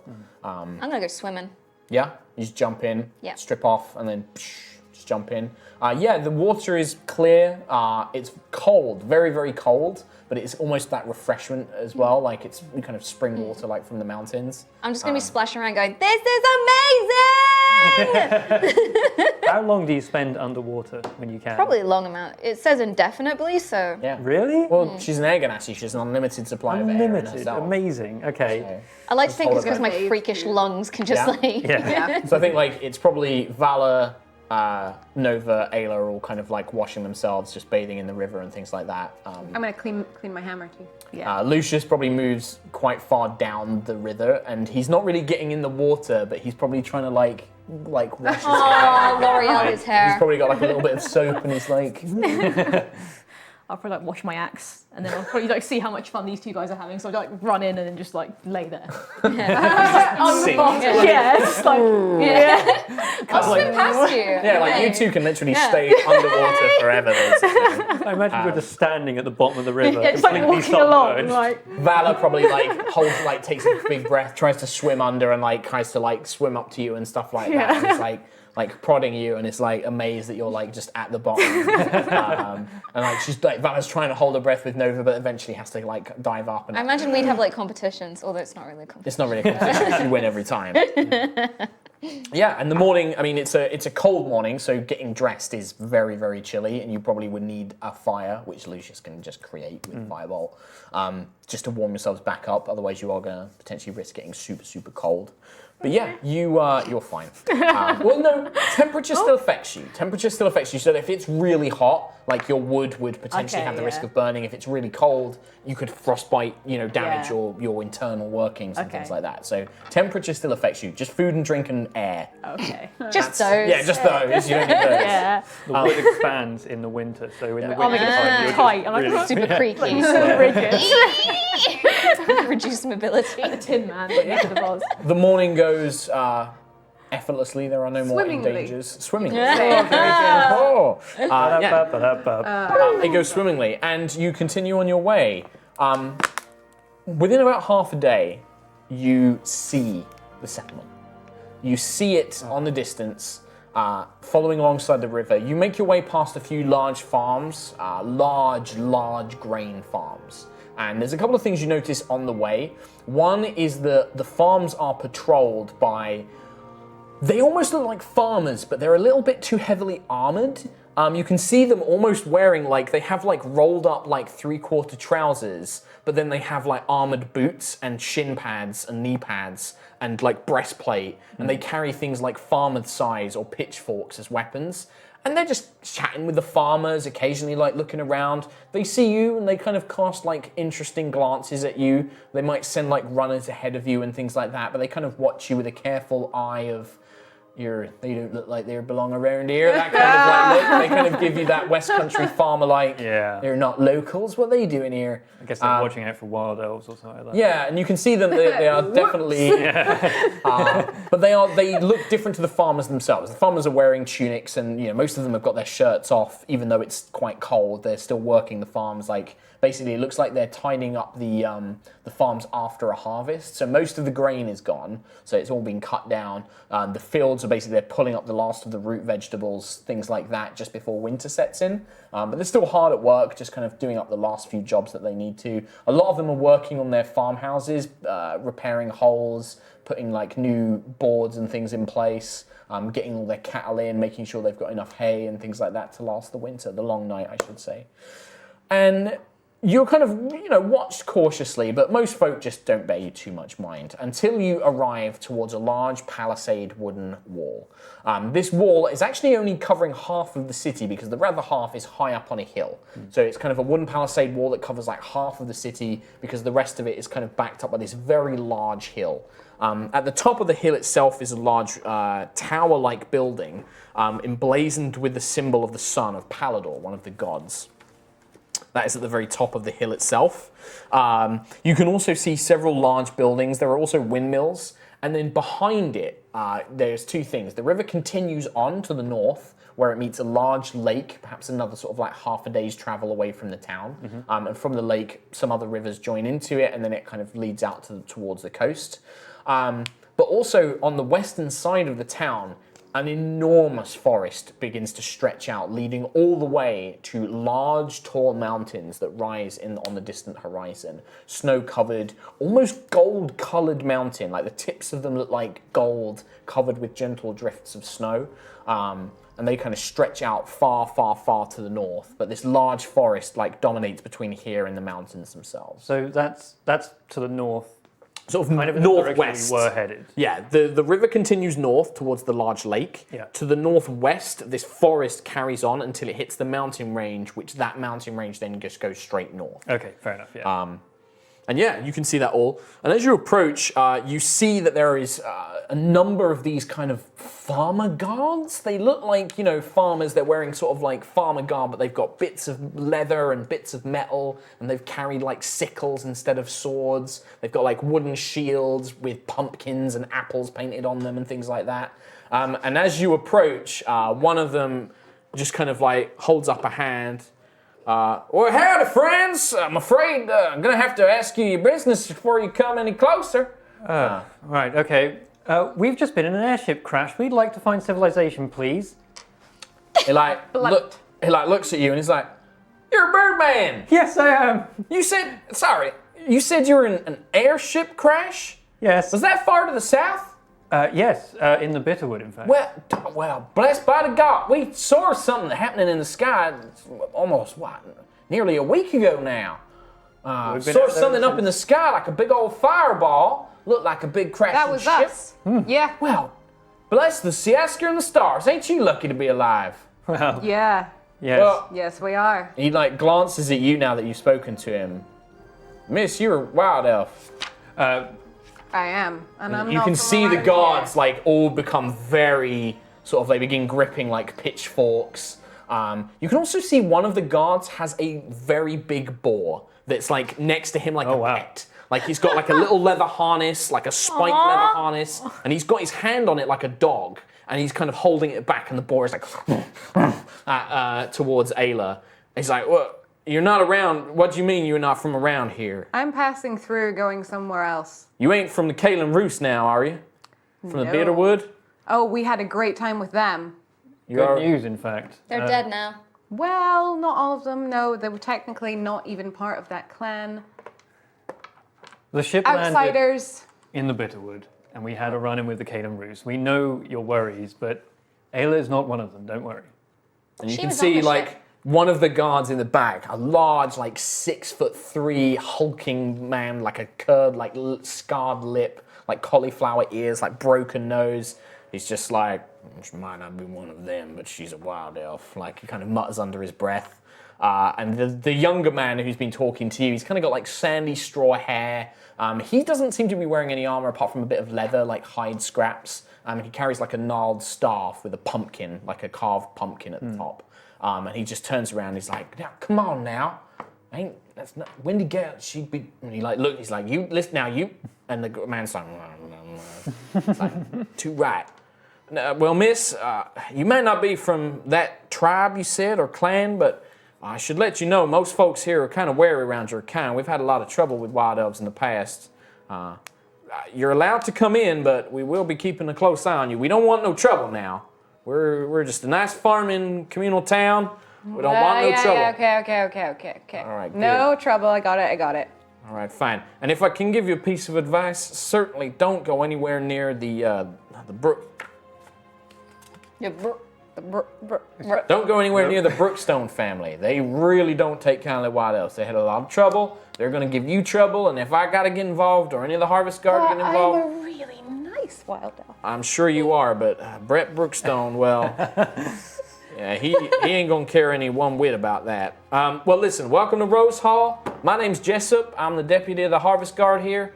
My commanding officer, Windy Gale, she's somewhere inside. I don't know. But y'all have a nice time now, and no trouble. Otherwise, we'll have to deal with you. Don't want to get old Big Suey out here. And the boar is just like... Does it make that face as well? Yeah, it's got a fucking angry looking face. And this boar looks mean. It looks mean. But the guy, it's the big guy that was kind of scoffing a bit at Ayla is the one holding it, and he just like pats its head and he's like, "It's all right, Sue. You good girl." And he's like just patting its head, and it kind of like nuzzles up against his hand. And like the young man Jessup is just like, "Well, all right, good day. Open up them gates." And like you hear the wooden palisade gates being opened, and you see a fairly sizable kind of village town. It's not quite a full town. It's got sort of like 30, 40 kind of like buildings or families, but it's sizable enough. It's mostly open air, real rustic. And with that, we're going to take a break before we get into the town. So we're going to cut to a break. Civilization. Kim, do you want to do a puzzle before we do break so people can work on it? Where my puzzle at? Where my puzzle at? Where my puzzle at? Howdy, y'all. Welcome to Savona. Most of the NPCs going to be talking like this for a while. Okay, so this is from our sponsor, brilliant.org. If you want to know more about brilliant.org, go to their website. There is a link in chat, most likely. Yes, and if you want to look a little more in detail into this particular puzzle, it's called Red-Eyed Dragons. So, I feel like you should do this, because I need a good dwarven voice. No, I like when you do it. No. Just don't do a voice then, just read it out. Yeah. Gather round, younglings, and listen to my tale of caution. The world is full of dangers, evil men, gruesome monsters, and the most feared of all, vain dragons. But while you may think the way to vanquish your foes is with swords and magic, there are times when knowledge is the most powerful weapon of all. Yes, it is, Tom. For instance, let me tell you the story of a young dwarf when your grandfather visited the mysterious Draco Island. A very strange place, this island. They say it's where dragons come from, and apparently all dragons who reside there only have red or blue eyes.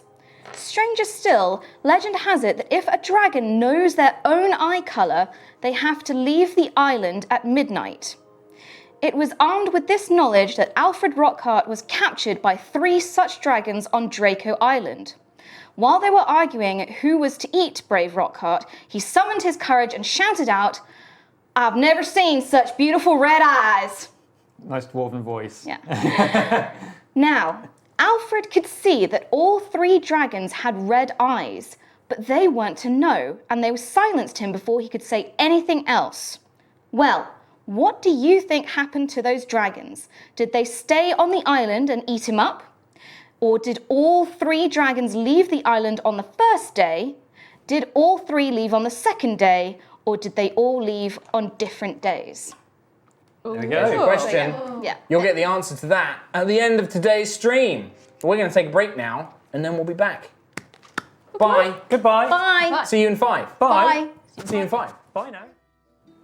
Hello, and welcome back to High Rollers. I'm your Dungeon Master, Mark Sherlock Holmes. I'm buying time so Katie can finish eating her cookie. I'm cookie. Welcome back. We will reveal the solution to Kim's puzzle that I saw you all getting very salty about in chat at the end of the stream, so you have to stick around, I'm afraid. No, you gotta stay and watch. You gotta stay and watch. No, what a shame. So we journey back as you guys literally enter the town of Rose Hall. Hey. It is a fairly bustling. You arrive around midday. So there are traders and farmers and marketers all about the place, basically. They're less trading in goods at this time of year and more making preparations. So you see people buying things like, wood and nails, or sacks for grains and things to keep their food and supplies straight. You see them trying to sell off maybe some of their more sickly cattle to traders who are going to take them up to the capital and things like that. But generally, it's a fairly busy place. There are buildings scattered all over the place. Mainly, it is all built around a large open market square, but the rest of it is just all buildings scattered all over the place. The only main landmark is a large temple to Palidor. It's very obvious that it is a temple to Palidor, which is on the hills at the back of the town. And then there seems to be some larger buildings, like houses, near towards the forest that lead out this large, expansive forest to the northwest. Okay. Yeah, the people all seem to be in fairly good spirits. Most of them look fairly, not poor, but like, common, farmers, traders, artisans, that sort of thing. Yeah. Okay. I feel super welcome, guys. Yeah. Super welcome here. Your little group does attract a lot of attention in the fact that there is a wild elf, an Aarakocra, I'm gonna do like a really a guardian, Courteous wave to everybody. an Air Ganassi. In All fact, pretty weird. the only ones that don't really get noticed is Lucius does stand out, so it's mainly the three humans and then Arvel. Arvel just seems, his spirits have been brightened up immensely from arriving in. And he's just like, oh, so good to be back in civilization. Or as close as this comes to it, anyway. Do you think there's anywhere here that we could get your leg seen to?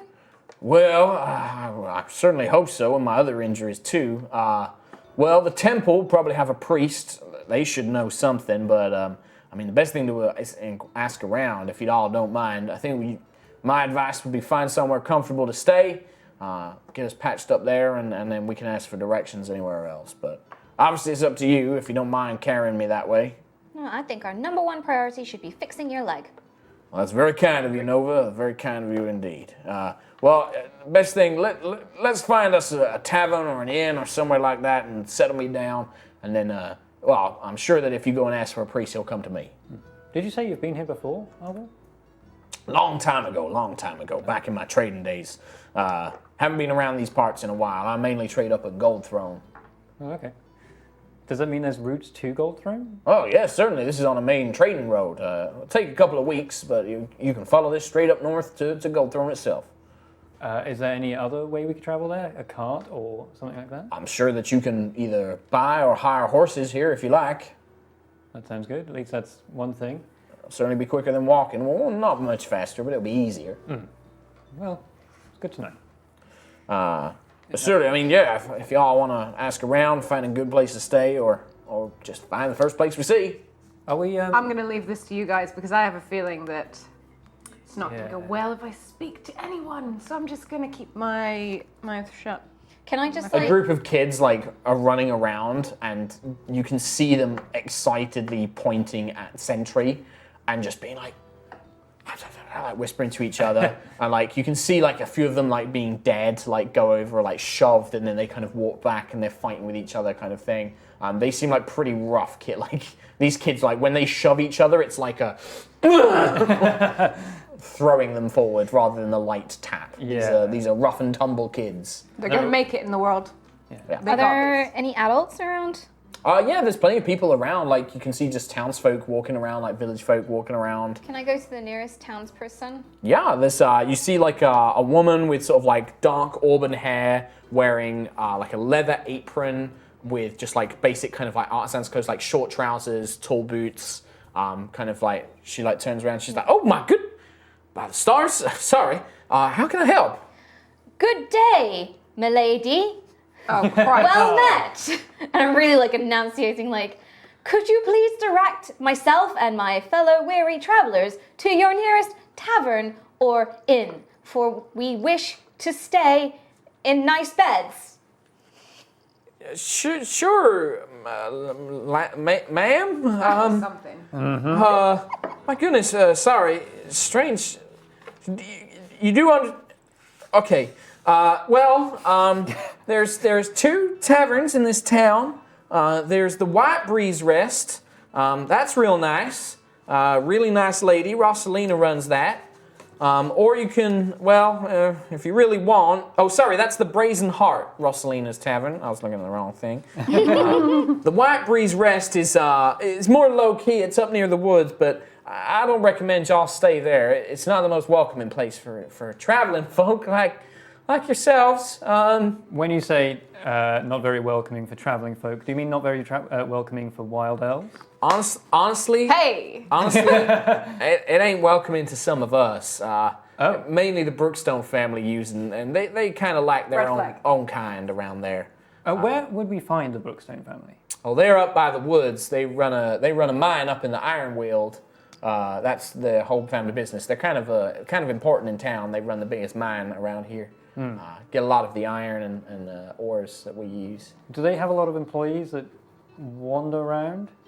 Yeah, there's I'd say a good maybe quarter of the village works for Brookstone. Right. He's got a big family too, lots of sons and a couple of daughters. And would that entire company as a whole share the same opinions? Maybe not. Some of the folk there, they're just trying to get by. You know how it is. We're just finding good coin and trying to find work. But Brookstone is a lot of people buy into what he's selling, if you get what my meaning is. Okay. Yeah, just be careful, y'all. We don't want no trouble in the town. And We don't want to cause it. We're just wary of, Me. what we're traveling with. Right. Me. Including You. including the lady made of metal there. Why ain't that something? She kind of looks a little bit pale. Like shake her hand.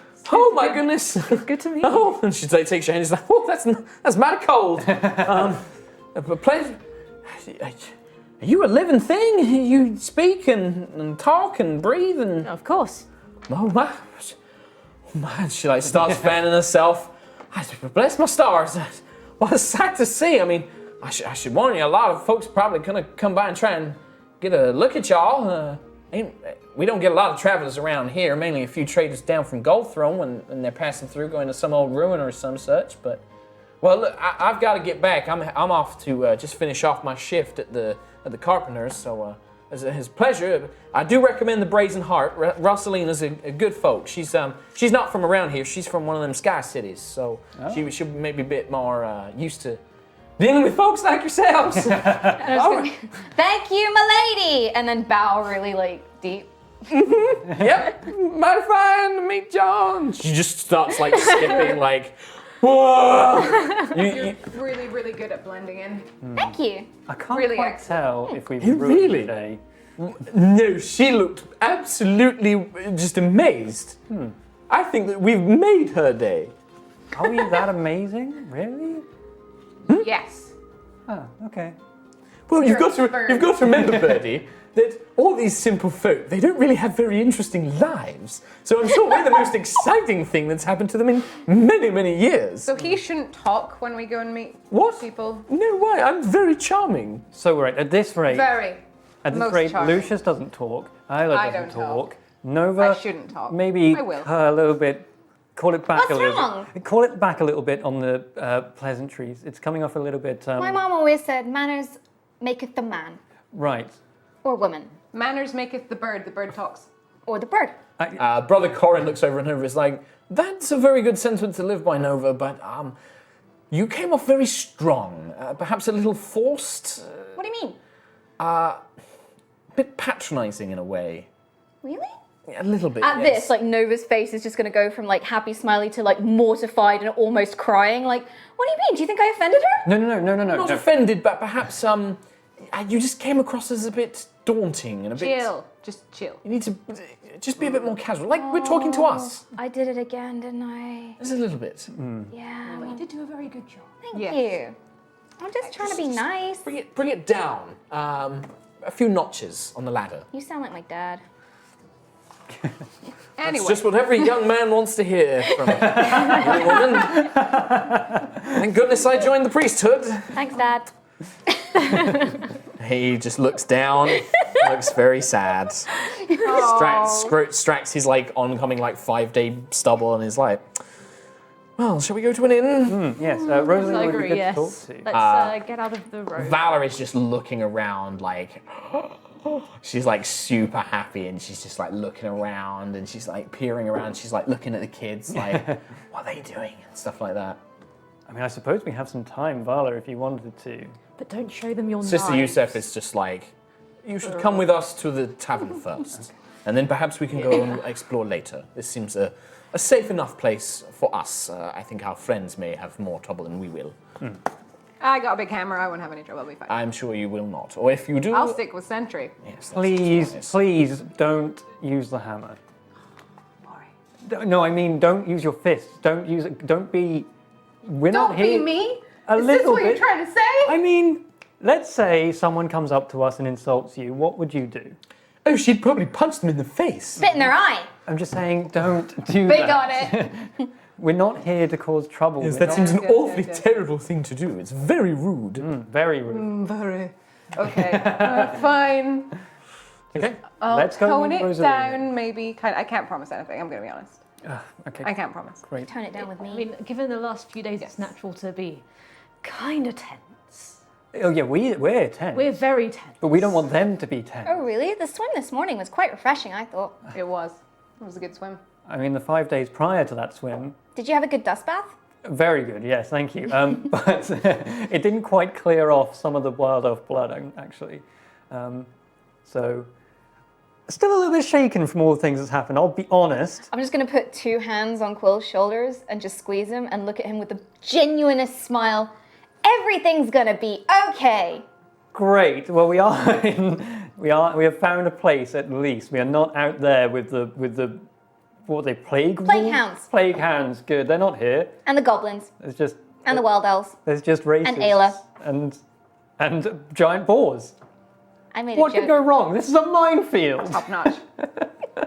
So I take it you all make your way. Yes. We make our way to the Brazen Rosalina, Heart. yeah. To the Brazen Heart, yeah. Okay, perfect. It doesn't take you long to find this. The town isn't huge. You find it's a very comfortable, very quaint-looking stone and wood cottage. So it kind of has like a stone foundation, wood timbers, and then like a big thatched roof. Looks to be about 2 stories tall. And outside there is a sign with a white stag or a white heart, outside. heart, In like a beautiful kind of like forest environment, like flowers and trees have been painted around it. And you can see that the windows have like very thin metal in between the panes to reinforce it. There is flower beds with bright blooming flowers. The door is painted with pastel like ivy and things crawling up the sides. And it seems extremely very comfortable and welcoming. And also quite rich then as well. It does look very rich, yes. It looks to be one of the more finer buildings in the town. Okay. And when you make your way inside, there is an instant smell of freshly baked bread and maybe like some sizzling pork. And you can see that there are a few local-looking folks sat down at a table playing some sort of dice game, kind of cheering, and they've got big kind of clay pitchers of like frothy beer. They're just sipping those. And behind the bar, you can see, she must be standing on some sort of like platform, is actually a halfling woman. A small woman wearing very loose kind of draped cloth and fabrics that kind of wrap around her very curvaceous body. Although her size, she is very curvy, very well endowed, long curly hair that just kind of spills down her back and around her shoulders. Half of it is tied up in like a little bandana. She has like bracelets with all sorts of like colored flowers around them. And she has these big brown eyes, big plump lips, and she is just cheerfully kind of like humming and singing to herself as she's like cleaning things. And then when she sees you, she's just like, "Oh, guests, welcome, welcome, please come in, please. Welcome to the Brazen Heart. I am Rosalina. How can I help you?" You So are wonderful. delightful. Oh, why, thank you very much. You are a wild elf. Strange. I'm surprised that you have not had more trouble here in the town. They can be awfully close-minded sometimes. You know what? You are the first person not to look at me in a really funny way. My good friend, I have been many places in the world. I have seen many things. I know that your people, sometimes, perhaps they are a little aggressive, but you have great culture and beauty about you as well. And if I treat you well, no doubt you will do the same for me. Yes? Of course. See? This is what I love. Clapping my hands like, You have no idea how happy we are to see you, Rosalina. Oh, my friend, that is very welcoming. I have, you make me blush. And she's like holding her cheeks, and she's just like, and she kind of like sags her like little top up a little bit, and kind of gives like a cheeky wink to all of you, like a kind of very mischievous looking grin. So, how can I help? Such a strange band of travelers. A metal woman that walks. Genasi, but am I shouldn't of the type? I met some of you. Water or air? I'm not sure which. Mix of the both. Mix of the both. Well, welcome to the Brazen Heart. Both correct. An Arakokra, yes, that is your play. I have met some of your kind in my journeys. Very pleasure to meet you. You too. Who is this very handsome man? And Lucius is like, "Oh, hello, I'm Lucius Elwin Alenasto." And she's just like, "Alenasto, I know of your family. You are from the Sky City Gusthaven, yes? I am very familiar with your family's work. What a lovely patron to have here in my tavern. Very welcome to you all. To you as well at the back, and she gestures to the others. Oh, yeah. You are very well travelled. We heard you actually hailed from a Sky City. Yes, I am from Horizon myself. Oh, Horizon. Yes, it is a very wonderful place, but I felt that my time there had come to an end. And so I left with my meager earnings and came here to start a new life. And I'm very happy for it. I have managed to bring much light and joy to this little village and bring my certain expertise and skills as well. And I think that has gone a long way to helping the town. But how can I help all of you? I feel you are stood in my tavern, you do not have a drink. What can I get you? That's a very good point. Jewish food, I've been cooking up lunch.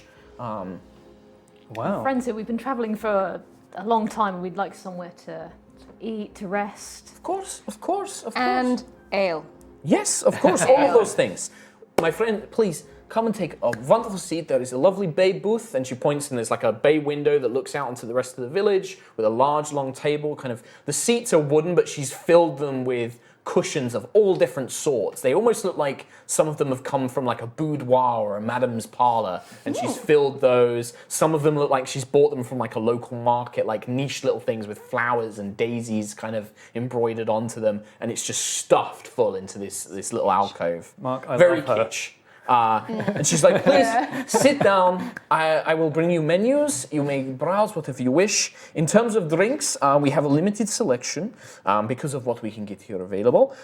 We have, my apologies for asking, how much coin would you be willing to spend? We have expensive to cheaper drinks available. Forward, Lucius. Lucius. Yes? Oh, first round is most certainly on me. What do you have, my good madam? And she's like, well, the best drink that we have is heart wine. It is a very strong fruity wine that I have specially made. It is most expensive. There's also rose mead. It is a honeyed wine brewed very locally by the priest up at the temple. Very, very nice. Again, brewed very locally, a little bit more expensive. And then last we have Sunbringers. It's very common beer from Goldthrone. I have much of it brought down. Very frothy, light, very refreshing. I keep it cooled. I have my assistant, she has a minor magical ability. She keeps it cool throughout the day, so it is nice and crisp and refreshing, perfect on a hot summer's day. Obviously, we are in long night, but whatever you wish. I can also heat up the rose mead if you wish. A hot mead is very nice in cold nights. Do you have anything fizzy? No, I'm afraid not. What is this fizzy? With bubbles in it. It tickles your nose. I'm afraid that I have never heard of such a drink. I'm afraid not. No. We also have water, milk, basic drinks of that kind, of that variety. But alcoholic-wise, I have the three choices. Have you ever seen any Aarakocra here before? We have not had an Aarakocra here before, not in my time. See, I don't really know what to have, and I was hoping just to steal that information from the previous people that have come here, but the hot mead? Of course, if that's what you wish, yes. Lucius is like, oh, I most certainly will have a heart wine. Thank you. If that's the most expensive, it's the best. Surely he'd ask what year it's made. Crap. I don't think Lucius is actually that aware of good wine. He just knows it's. If he knows it's expensive, he's probably like, it's the best. Yeah. And what about yourselves? Vala's like, I'll have a beer. And Yusef is like, no, you certainly will not. I'm going to be honest. I'm kind of going to go for the beer, as much as I want to spend Lucius's money on other things. I think that the beer will be more to your tastes, my dear. Definitely. Milk, please. Very well, yes, certainly. So we have one hot mead, one rose wine, hot wine, one beer, one milk. Sentry. This is on Lucius, so. I would like I would like to order a beer also. Yes. Corin is like, beer for me. Arvel is like, I will also have most certainly a beer. Sister Yusuf is like, I will have just water for me, please. And then half of a beer. Yes. She turns to Lucius like, that will be approximately 30 copper pieces then, please, my lord. And he's like, oh, yes, certainly. Do you have change for gold? And she's like, I certainly do, yes, of course. She goes back, gets his change. I will have Lucius mark off a gold. But yeah, you are all served these drinks. They are all quite excellent. Even the beers, it is refreshing. It's like a light, Very refreshing beer. The Rosemead Warmed it's a little, you're about middle of the day, so it's probably the wrong time for it, but it is sweet and delicious. It's like nectar. It's just delicious to drink. Yeah. You probably let it cool down a little bit and then have some. It is very alcoholic though. What's Quill's constitution score? 12. 12? No, it's fine. You can probably have a couple of these before you start feeling its effects. Lucius is just like, this wine is marvelous. You haven't drunk any of it. He's like smelling it. He's like trying to like pretend he knows what he's doing. Savor the bouquet. Yeah, exactly. The rest of you all have it. The milk is fresh, cold milk that's brought out, and you see Vala just holding this beer, just like. How does she react to just a half of beer? I mean, she's fine. She's a teenager. You can have half Oh, of beer okay, as a yeah. teenager. She's not like a little kid. But also, Rosalina brings over like a chalkboard menu, which has food on it. Being served for lunch is a sizzling pork belly with carrots, leeks, and fried potatoes. It's 5 silver pieces a portion. There are snacks available, which are done as bags, which contain fruits, nuts, fried potatoes, jerky, and pork rinds, but it's like a travel snack. But the lunch is the sizzling pork belly. There is also a salad available, which is not as exciting. It is simply green salad with stuff. For American sounds viewers, delicious. it's pretty much dinner time right now for us. So Yeah, I'm so hungry. We're salivating. I will have the salad. That sounds amazing. Of course, certainly. Can I get food for the rest of you? I haven't had home-cooked food for ages. Would you like the pork belly? Of course. yes, Two one pork for belly. me. Arvel, Lucius, Arvel. 1, 2, 3. Arvel, Vala, Corin, Vala. You're having the salad. Sentry. I don't need to eat, but could I have a comforting, warm plate, please? She looks at you. She's like, "Oh, dear metal woman, of course you can. Would you prefer another hot towel or something more convenient to hold? A hot plate would be fine. Of course I can. Yes, I will have a plate warmed for you. Sure. That's extremely strange, but I admire you for going with it anyway. It's gonna be 2.5 gold for Lucius. So I'm gonna write this down. Oh, good. He's paying for all of it. Sweet. Excellent. He's paying for your food. He is not paying for your rooms. I'm not going to rinse Trot's money that much. But yes, he's like, yes, lunch is on me, friends. On that note, I'd like to propose a toast Okay. to new friends.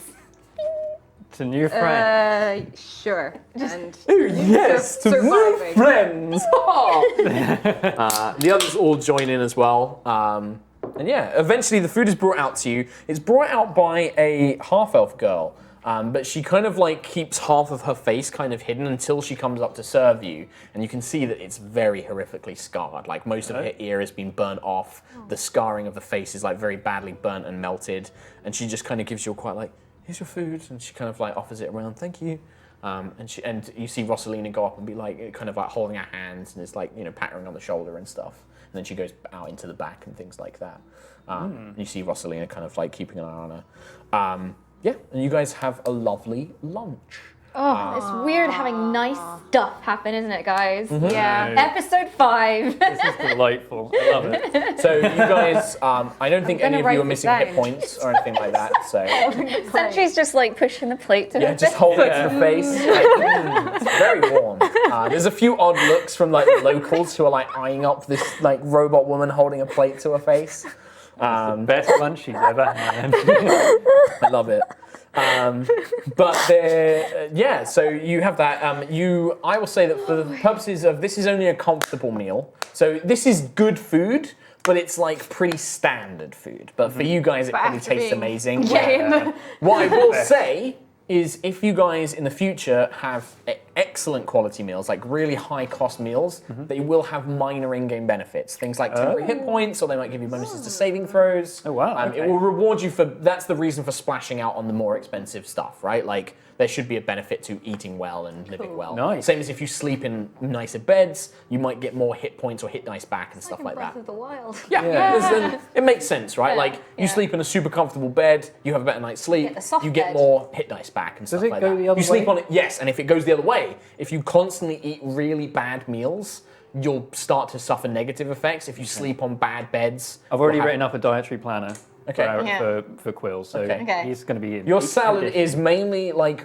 root vegetables, there's like lettuces and things like that, but there's also like a lot of like cold cooked potato, kind of like potato salad kind of stuff. Yeah, I feel like that would be the type of thing he would love to mushrooms. pick away at. Yeah, he's just like nom, nom, nom, nom, nom, scoffing it down. Yeah, it takes you about I'd say over an hour. You have a lovely meal. It's very high, kind of the dishes are all taken away, the money's taken away, and then Rosalina just goes by and she's just like, I will leave this with you as well, and it's like a small kind of like parchment stapled to like a cork board. This is all the prices for rooms and services available. If you need anything, please come and ask. I'm more than willing to give it. We have many rooms still available if you are willing to share. We don't have that many rooms, but there's enough if you wish to double your numbers. You can stay here, of course. If there's anything you need in the town, please come and ask me. I'm more than willing to help. While you are here, Yes, of course, my friend. we have actually in our journey, we managed to, one of us sustained quite a bad injury. Do you know anywhere? My dwarven friend, good sir. Oh, what a handsome fellow. To sustain these injuries. He's like, well, thank you, madam. If you could just help me get back on my feet, I'm sure I could make it all worth your while. And she's just like, I'm certain that you could, my friend. I can, well, the best person to ask in town would be Brother Take your time.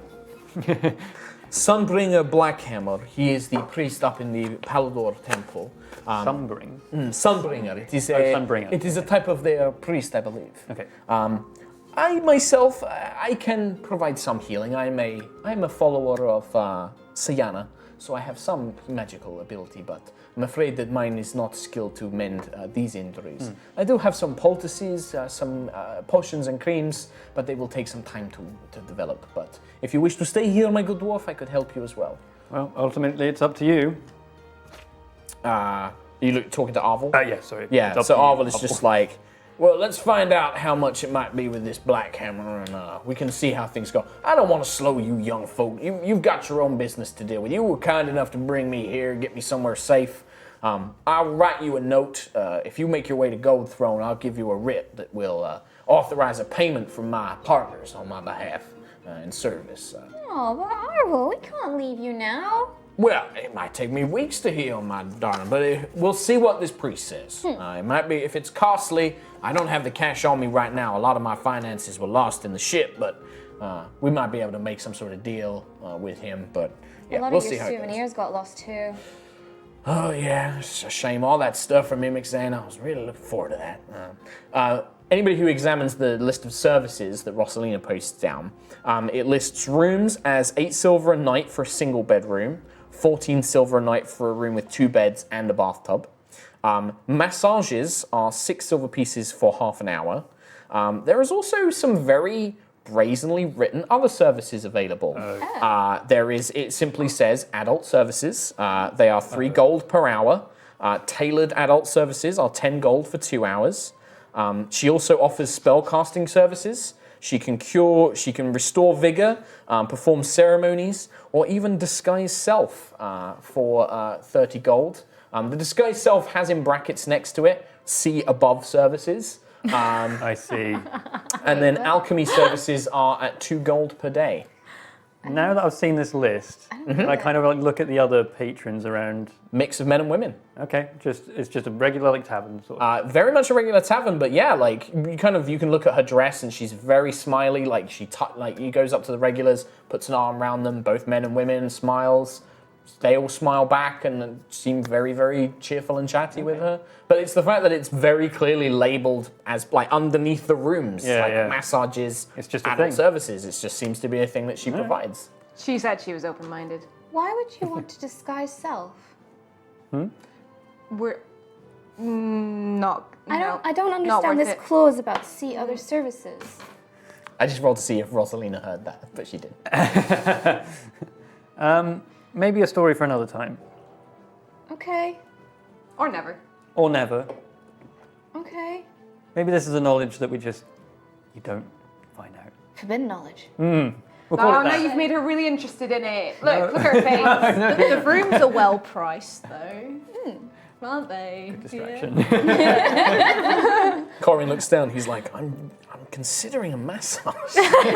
Sister Yusuf just looks at him. He's like, no, really, look, it says massages. Like, my back is killing me. They are a great tonic. Sister Yusuf just like looks around like, she would basically do a Marge Simpson noise like, So, who wants to share rooms? Well, it's still very early in the day. I don't think. Well, you can book them though if she's running low on rooms. It's more that it doesn't look like this place has many. Oh, I see. There's probably, looking at the size of the building, she probably has about 5 rooms in total. And by all means, I feel like we're not in any rush to leave right now. We may as well take a room, spend the night here. Maybe 6 rooms, I think. She'd probably have 3 doubles and 3 singles. Bless thou. Bless thou. She said, well, I'm certainly interested in a room by myself after sleeping with old Snorri Dwarf. Go for it. Yeah, I'm Lucius will not take a gonna room on his argue. own. I like a bathtub. You want to share? Yeah? You want a bathtub too? I really do. Everyone gets a bathtub. So you two are going to share? I mean, you don't need a bed. don't- You can I don't just need a sit in bed. a corner somewhere. I can. In that case, I could be a single for both of us, I suppose. Yeah. Yeah, if you want to. Fine. Okay. And then the others Done. will deal with, the others will figure themselves out. Nice. How much is that? 14 then. Yeah, if you're sharing, it's 14 silver for the room, so you can split that individually. So if we do 7 silver each. 7 silver each, yep. And how And much then was the Quill, silver it's again? 8 silver for a night of a single room. But if you want, if Sentry's willing to split that with you, Yeah, I can do that. yep. Okay. 8 silver removed. And I'll mark 8 silver down for Lucius. Oh, it's so much easier to track gold on this. Arvel, you see Arvel talking, Sister Yusuf, Corin and Arvel kind of have an exchange. And because you're sat next to him, they're basically like, so what are we going to do? I have a few things that I could possibly sell for some coin. Arvel's like, well, let me speak to the proprietor. Maybe I'll tell her who I am. I can send word to Goldthrone, maybe have some money sent down this way. Pay her, see if she'll accept some sort of collateral in the time being. See what figures out from then. I'm sure, she seems like a kind woman. I'm sure that she'll be willing to give us a bit of time. Arvel, Yeah. are you struggling with money there, friend? It's more that we don't have any of our own. We've got a few things that, these folks, and he gestures to the priest and the priestess, Corin and Yusuf, like, they don't have much, just a few little bits that they brought with them, expected to land, and all my tidings are all tied up in the capital, but I'm sure we can figure something out. It's fine. Val's like, what about that stuff from the camp? From that wild elf camp? Wasn't there any stuff we could sell from Yeah. that? I have furs. Yeah. We can sell that, and I'm sure we can help you out. You've been fighting would with us be- the whole time. That would be very kind, thank you. Cool. Yeah, so Even How just many to buy rooms us, are Arvel and Valor will probably share. Arvel would ideally try and buy his own room, and then Corin will probably buy his own room. how much would like furs sell? You don't know, you're going to have to go and trade. Okay, fine. Okay, let's go and do that then, and then see where. And find the priest. Okay, so you want to head out into the town itself, yeah? Yeah. Okay. Rosalina will just come back and, take the money for the rooms. Like, well, thank you very much. This is very kind. I will, myself and Reld, my assistant, we will go up and make sure the rooms are ready for you. Do you have any particular favorite scents that you like? Nope. Unless you do. Home cooked warm bread. I will try and make something for that.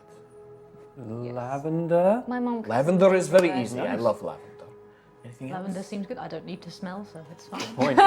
It is I more. don't need to I like to smell. spray on the pillows so that you have a nice comforting when you're retired. So Okay, I Lovely. it's fine. One last thing Yes. before we do head out. Do you require any of my other services? No. Not a problem.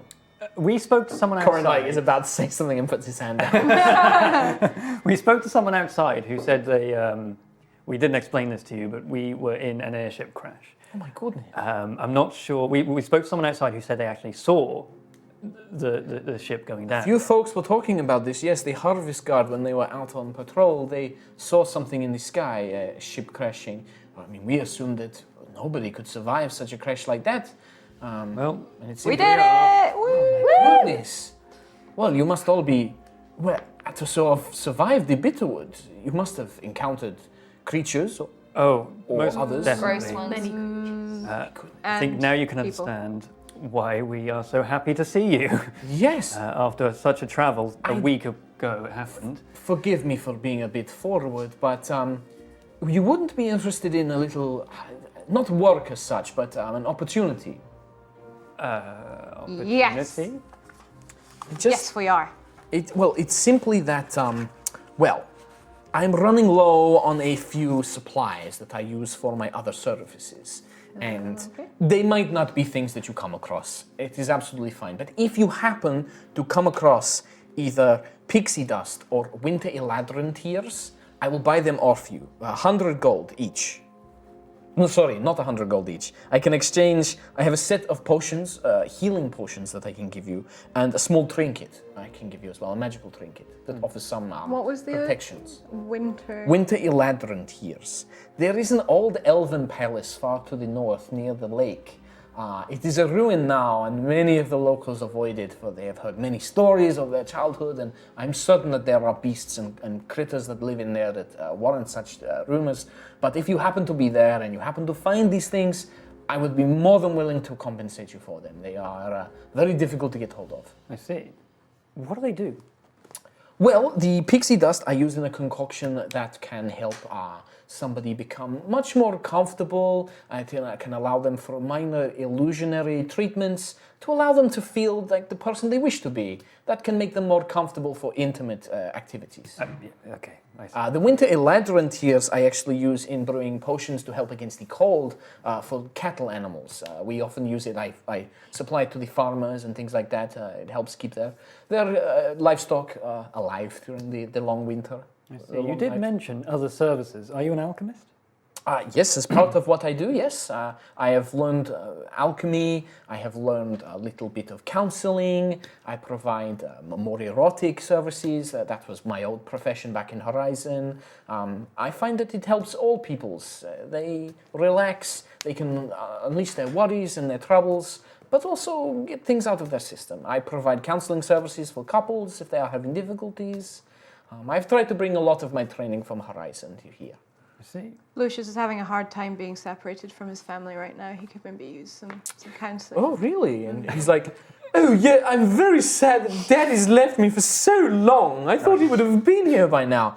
She's like, oh, well, I'm certain that I can sit down and talk with you about that. If you wish, we can arrange some sessions one-to-one. I have spellcasting services if it would help you. It's like, oh, Any time now? yes, I certainly do now, yes. Lucius. Oh, don't you want me to come with you to find the Healy man? I Get think some you have Heelys? some problems to work out first. No, I don't understand what you're saying. You see what we mean? No. He's in denial. Yes. Denial. It's So denial. it's like, I cannot help someone who does not wish to hire my services. If Mr. Lucius, if you wish to come and see me, I am more than happy to help you. It was worth a try. I don't know what you're talking about, Birdie. Perfectly fine. Good. Okay, great. The only problem I have is these disastrous things that we've had happen since we crashed. See, Very upsetting. So much counselling needed. Poor Lucius. Healing man? Can we go? Let's go. There was a lead on to the question, actually. Of the people that saw the crash... Let's go. Another question. No, sorry. Of the people that saw the crash, Yes. was there anyone that maybe has seen, that you've spoken to, that's maybe seen any more than that? Maybe they saw what happened before the crash, what led to the event? I'm afraid as the gossip around town goes, they simply saw a ship far, far in the distance, in the sky. They saw an explosion, and then they saw the trail as it hit into the mountains. It was too far away to see any details. I see. Okay. fair Many enough. thought it was something falling from the sky, a star perhaps, but on closer inspection they thought that it was... they used magic to enhance their vision and saw it was a ship. I see. Are we able to send messages from here to Horizon or Goldthrone or even Gusthaven? To Goldthrone, yes. To the Sky Cities, it is difficult. We normally have to wait until a messenger from the Messenger Guild arrives, or we normally send our messages to Goldthrone, and then from Goldthrone they are sent by airship or messenger to the Sky Cities. Unless they crash. Gusthaven does cross over Rose Hall once a year, which during our summer festival, but I'm afraid that time has been and gone. I was just wondering if it's worth sending a message to the airship company. I feel like they would be well aware. But they might rescue us? By sending we are another death rescued. trap. Fantastic. You saying you're not getting on an airship again? I'd prefer not to. I ain't getting on the airship. I pity the fool. That's what I was waiting for. Let us head out to finally find some aid for Arvel. Yeah. Yeah. Well, I'm going to stay right here. I'm going to have a talk with Miss Rosalina about beds and rooms and such in the future. I bet you will. I see. He looks at Nova. He does give a little wiggle of his eyebrow. He's like, well, I'll have a good conversation, and I believe that our priestly friends of Siaska should remain, get some rest. This one, and he kind of jabs Valor in the arm. He's like, ow! He's like, this one needs to stay out of trouble for a little while, running off. Keep a close eye on you. She just kind of rolls her eyes. And Rosaline looks down. It's like, well, if somebody is a troublemaker, and she looks at Valor, I have plenty of work that can be done. And Yusef is like, this sounds like a very good idea. Nice. Cool. All right. So you head on F. Yeah. Head on F. Head on F. Head on F. So, Rose Hall is not a very big town, and it's very easy to get around. You make your way towards the large temple that sits at the very top of the hill. You find, just as you're arriving, it's beginning to, the day's kind of coming to a close. By the time you had lunch and made your way across town, it's probably about 5 p.m. The sun is already beginning to set, and people are making their way out of the temple, probably from some sort of service. They begin filtering down into the town. One group, as they do, they kind of eye all of you quite with that sort of narrowed eyes, what are these fuckers doing in a town? Okay. And they kind of give you a dirty look as they walk past. And you see them split off from the rest, and they head in towards the northern, where the larger buildings to the north were alongside the forest. But standing at the door, wearing robes of a very dark red, but kind of covered in sort of oranges and yellows, very flame patterned robes, with a short cropped beard, is a dwarf man. He has a bull-like face, flat nose. He looks ugly as sin. His hair is cut almost bald short. His beard is trimmed. He has very small iron piercings in both ears. And on his across his hands, he has almost iron bands strapped across his palms. And he has a large scepter in one hand and a bell that he's ringing. And he's just it's the light of Palidor is fading. Get back to your homes and bless the light that we've shared this day. Bring, bring, bring. So is it coming to quite late in the day? The sun's setting. Yeah. And he looks up at the sky as everyone's filtering down, and you see him, and he doesn't seem bothered at all that you're there. And from his crest on the hill, he can actually see the sun setting to the west. And he gets to his knees and he holds out his arms like this, and he's like, my sweet Lord, thank you for your light this day. Thank you for blessing our lives with your light. And then he kind of dusts himself off, brushes off his knee, and he begins shuffling back, kind of planting this staff with a large sun-like emblem. He looks up and he's like, well, howdy there, strangers. How can I help you this day? Have you come to, I'm afraid you've just missed dusk service to praise our Lord Palidor? No. We didn't come here to pray with you. We heard you are... His eyes are kind of narrow when you say that. Sorry. We heard that you would be the person to come to if anyone has sustained an injury. Ah, yes. Yes, certainly I can bring the light of Palidor to mend a broken leg or heal an injured eye. Well, it is a significant use of my power. If you are not a follower of Palidor himself, there is a significant charge, I'm afraid, to pay for the resources required. Can I make a religion check to see if I know anything about Palidorians? Sure. Palidor, yeah. You can give me a religion. 11. 11.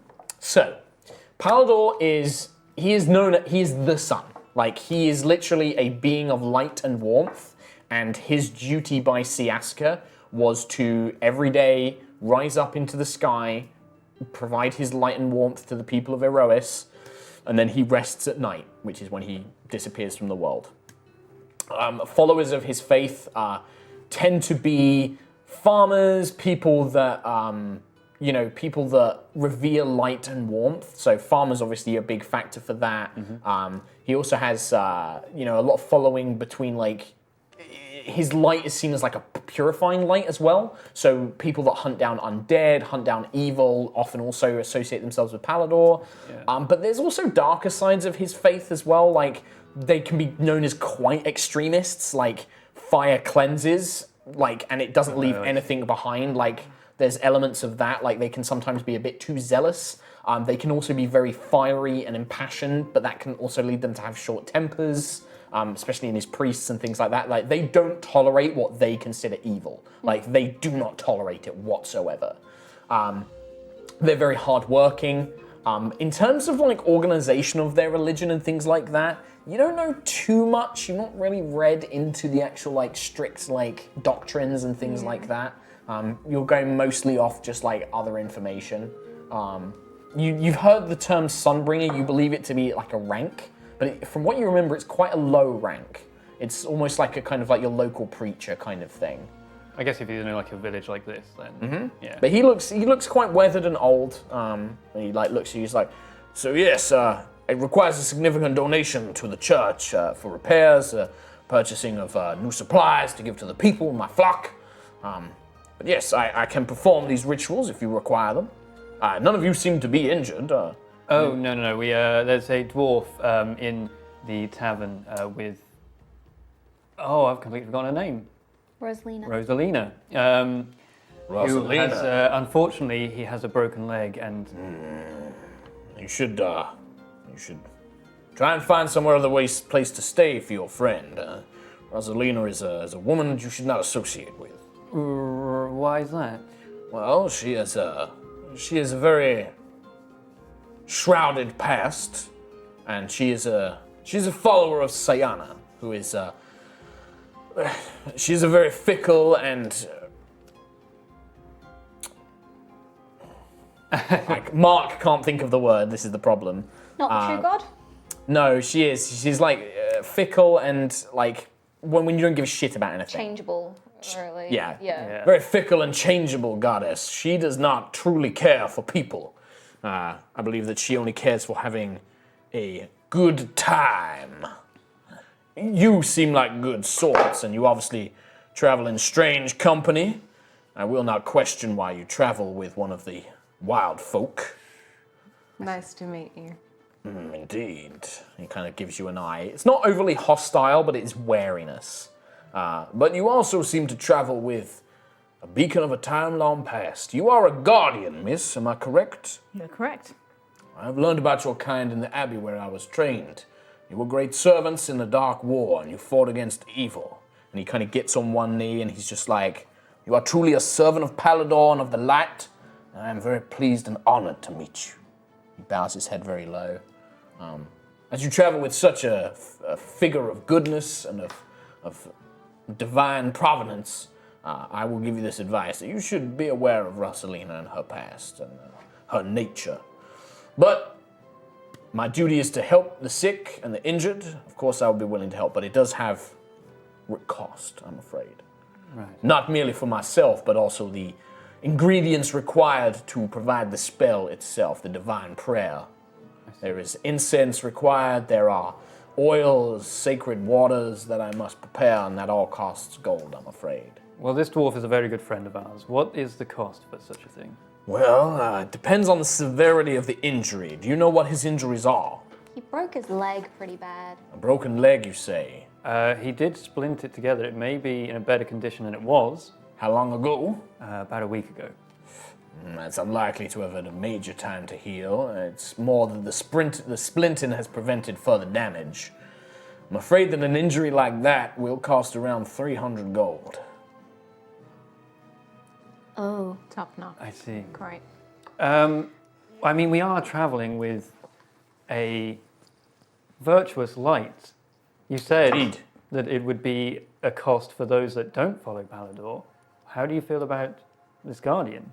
As I said, the spell itself still requires components that I must provide. I'd already factored in the divine providence of the guardian traveling with you. I see. Otherwise, I would have charged you 350 for a donation to the Church of Palidor, of course. Understandable. Totally understandable. Could we like do any work for you and pay in labor? The Lord of Light always has work for the willing. There may be something. I do not have a task personally, but you should speak with the field warden.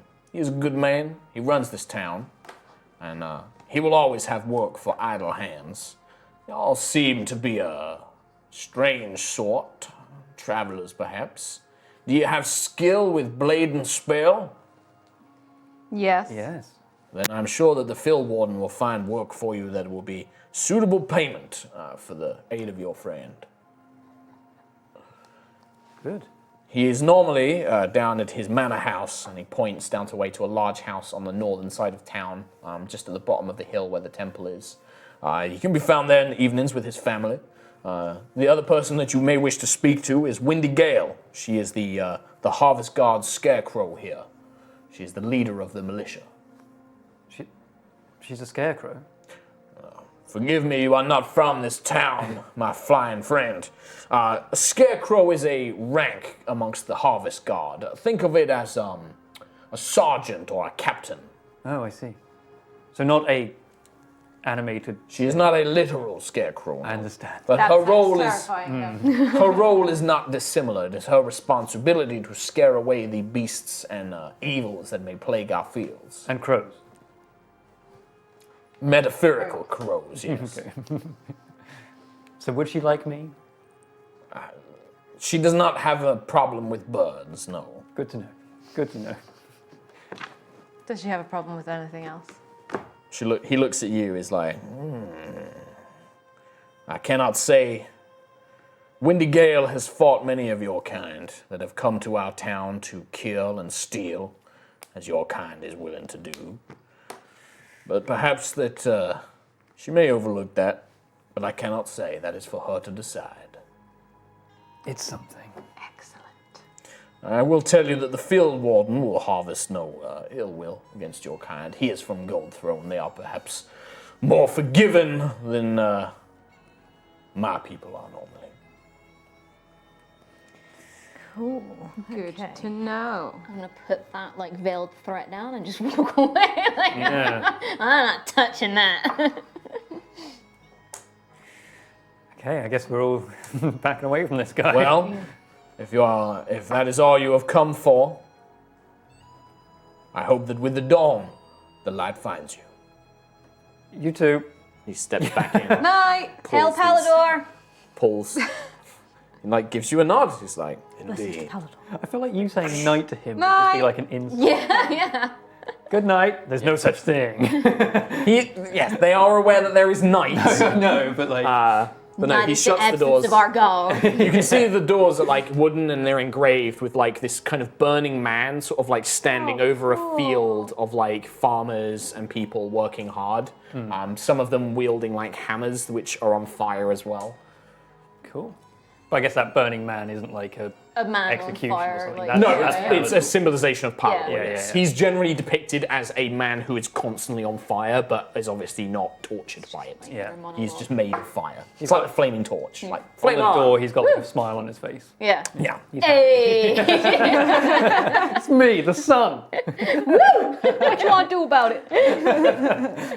Shall we go and find the field warden? Yeah. Yeah, I guess now's a good time to. Yeah. Okay, so you make your way down the hill, and as you're approaching, like, you're kind of making your way through, like, smaller little settlement houses, and you can hear families and workers kind of inside, like, laughing, drinking, eating food, that sort of thing.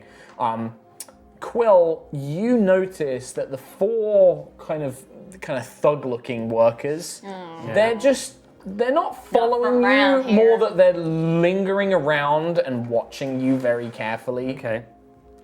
Okay. They just kind of got their arms folded as they lean against like buildings. They got like straw hanging out their mouths. Like one of them spits on the ground, like shuffles his boot a little bit. I really want to.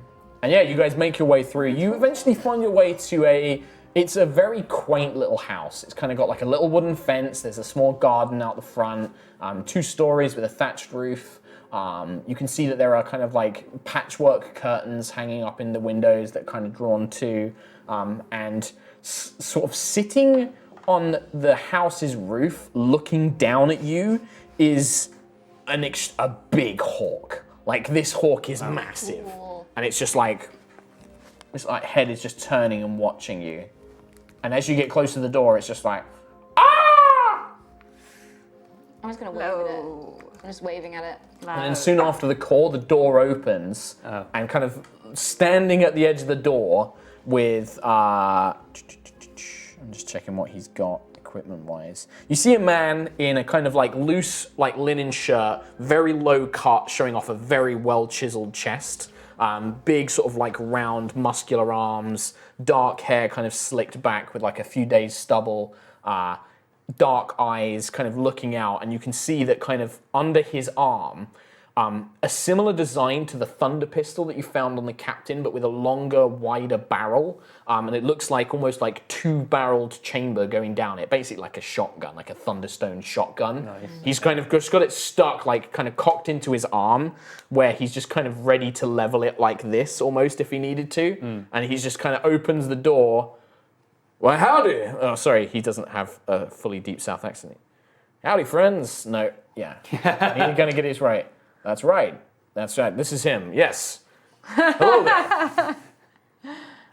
How are you all? Can I help you with something? At the back of the group, I'm just like, whoa, just staring at his chest, like, whoa. Yeah, he's got like very tight, like, you know, probably like trousers, like farmers kind of trousers on, and like tall boots. So Have you malfunctioned a bit? You okay there? I'm just like, stood there with my mouth just like. Is your Californian? Is your friend okay? Sure. All right. I don't know. Maybe. Hi. An Aarakocra. Pleasure to meet you. You too. We were sent down here by the. Why am I so bad with names today? Sungbringer Blackhammer. Sunbringer Blackhammer. Ha. So you've met the old priest, huh? We have. We're very new in town. I gathered. I generally know pretty much everybody in the town, and the last I remember, we didn't have an Aarakocra, a wild elf, an air ganassi, a guardian, and a. Forgive me if I don't extend my hand right now. I'm not entirely sure of your meanings, and a sky elf. But certainly, how can I help? Well, for starters, our meanings are Good. Very good. Very good. That's very nice to I'd hear. like to make friends. Excellent. That's really great. Anyway, we were sent down here because we asked him to heal our friend who had sustained an injury, a broken leg. He sent us down here in order to do some work to cover the costs. Out of interest, how did your friend get his leg broken? We fell out of an airship. Yeah. You may have seen it. A lot of people talked about it in this town. Eyes you up. Big ball of flame in the sky, apparently. He hefts the gun, kind of puts it down, but like, wow, I managed to literally hit like all of the miniatures there. He like hefts onto like a small shelf beside the door where he can still easily grab it if he needs it, but he kind of puts it down, kind of opens the door a bit more, folds his arms, and then looks over to you. He's like, I've been informed of the airship crash. I was informed of the airship crash by a few of my harvest guards. We just assumed that everybody had died. A crash like that, nobody normally walks away from. Not a lot of people did. I think we are most of them. It landed in the Bitterwood, which I'm sure you know, but we had to trek for an entire week through that god-awful place. Including meeting some of the wild elves within it. So... And he eyes you up, and I'm guessing that you're not part of that No. group? No. Good. We've had a lot of trouble with those over the last few years. All right. Well, he kind of opens the door. Formally, I am Field Warden Merrick Tallfellow. Pleasure to meet you all. What are your names? I am Keelek Adkalar. Keelek Adkalar. Ayla. Ayla. I'm Sentry. Sentry and Guardian. What did he say his name was? Sorry. Field Warden Merrick Tallfellow. Yours, lady? I'm Nova. And I just stick my hand out. A pleasure. Shake your Just hand. really shake it and like squeeze it. Yeah, very firm. Firm grip on this guy. Just like Jimmy very size. rough, kind of like worker's hands. I'm just gonna sigh. I'm Lucius Elwin Anastaster. good. A pleasure to meet someone who's a bit more refined around here. Oh god. A pleasure indeed. If you were sent by Torvin, yes, Torval, then there's definitely some work. If you managed to survive all the way from the Bitterwood, I'm guessing that you know your way around a bow or a blade. Or a giant hammer. Or a giant hammer, and you feel him like just making No, sure no, that that's in no. reach. I'm not gonna. No. I'm just checking that thing's in I'm reach. still making friends. It's fine. Yes, we I'm do. being As we nice. said, you're doing great. I'm You are being doing nice. great. As we said, yes, we had some run-ins with some wild elves and survived them. So I guess Right. we must be able to do something. Yeah, well, if that's the case, I mean, it's a little late. I'm with my family right now, but there's some work. I can give you some details now that you can investigate. Yeah, there's a couple of outstanding bounties, actually, which my Harvest Guard are pretty much tasked with looking after the town, but I can't send them too far away. Too many troubles from beasts, monsters, wild elves, to really send them out on these kind of errands. But yeah, there's a couple of things. There've been a couple of trade wagons coming in from Gold Throne on the Northern Road. They've not made it to us. I suspect banditry or monsters or some kind. If you were able to even just find out what happened to the wagons, if you were able to retrieve them, even better, but if you can find out what happened to them and put a stop to it, I'll happily pay you, shall we say, 200 gold? The other opportunity is there's a farm out on the eastern side of the town, quite far out. There's some strange earthen tunnels that have been emerging, dug through the ground. The farmer out there has been reporting that some of his livestock have gone missing too. Okay. My Harvest Guard think it might be some sort of beast or monster, but again, I can't really spare them right now. Again, 200 gold if you can find out what's causing it and put a stop to it. That more than covers the cost. Well, it doesn't, but it's enough. Well, if you do both. That's true. Why can't you spare the guard? The truth is I don't have a lot of Harvest Guard here. We have a small contingent, perhaps maybe 10, 12 actual Harvest Guards here. There's other troubles, but I don't want to involve you with those just yet. They're more of an internal matter than anything else. I see. It means that half of my guards are normally stationed here within the town and are normally dealing with that problem, or else the other half are out patrolling the fields trying to make sure that griffins or manticores or hobgoblins aren't causing us any problems. Are they common to this area? Fortunately, they can be. Beasts more than the goblins, or sometimes even a few stragglers of remnant. Hobgoblins especially seem to still adhere to the ways of Starbane, and they occasionally try and make raids to try and take the town. We normally deal with their scouting parties beforehand. But yes, it's beasts mainly, creatures especially. We've had a slew of plague hounds that have been hounding the area. Met them. If you met them and managed to survive, then I'm definitely looking at hiring the right people. But also griffins, manticores come down from the mountains. The Iron Wild itself has a lot of problems with giant spiders, even stranger creatures. So I'm short-staffed, is the long and short of it. That makes sense. What about the wild elves themselves? We understand they raid nearby settlements. They Exactly. do. We've not had trouble for a few months now, but unfortunately it's one of those things that we always have to be prepared for. They come without warning. They give us no indication that they're about to attack. They normally hit our outer farms, which we can't defend as well. They're beyond the walls, obviously. They run in, they'll snatch up supplies. They've been known to kill people that they come across that try and put up a fight. They take livestock, and during harvest time, that stuff is, well, people will die out here for that. You know, that's their livelihood. It's everything they need to survive. So, real troublesome. Are there any... Callan Rue are particularly dangerous. They're very, very determined and fueled by a an almost zealot-like belief in their ancestor spirits. Are there any of those Callan roofs that may be notable at all? None that we can know, unfortunately. Unfortunate. Okay. Generally, they strike. We've never learned who their leaders are. It's hard to even catch them alive. They'll throw themselves onto a knife before they let us drag them back here for questioning. What if we were to tell you that we managed to deal with one of their leaders? I'd They certainly weren't be interested in members that. of the clan, though. Oh, no, they were exiles. They were I exiles. see. I'm afraid that we've never known the difference. Most Do people they out here- wear tartans? Sometimes not. More often they do wear the cloths, the tartans. I've heard of these before.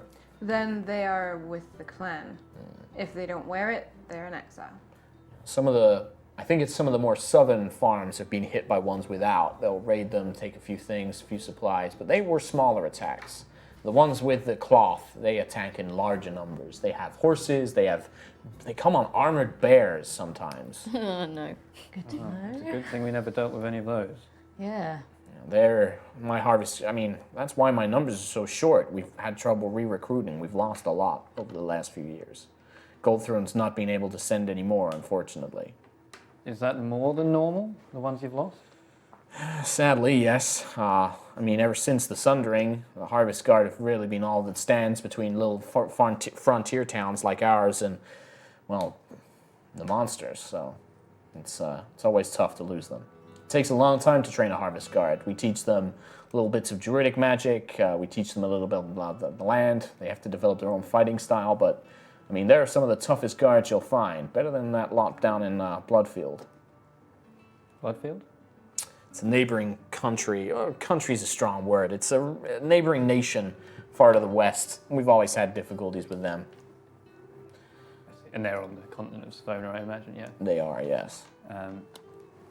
Well, if you're interested in taking those jobs on, that would help me out a lot, and I've certainly got the coin to pay for it. I just don't have the people. I see. Well, that could be something we could look at. And if you can, agree, yeah. if you prove yourselves with these, there's definitely another matter I wouldn't mind your help in, but I think that we can save for another time.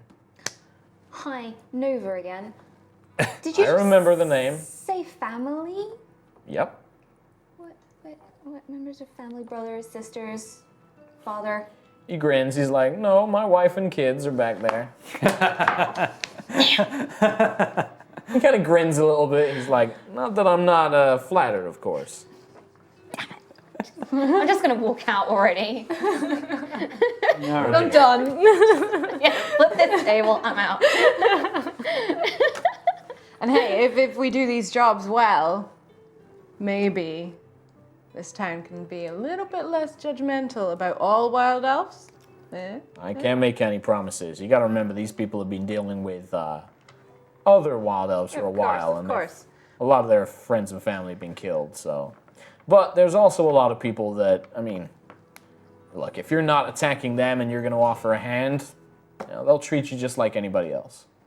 Just stay clear of the Brookstone family. I have heard this. Yeah, especially late at night. Don't go around the woods if you can. This is something I did want to point out, and I didn't mention this to all of you, but I have seen a couple of people not following us, but kind of watching.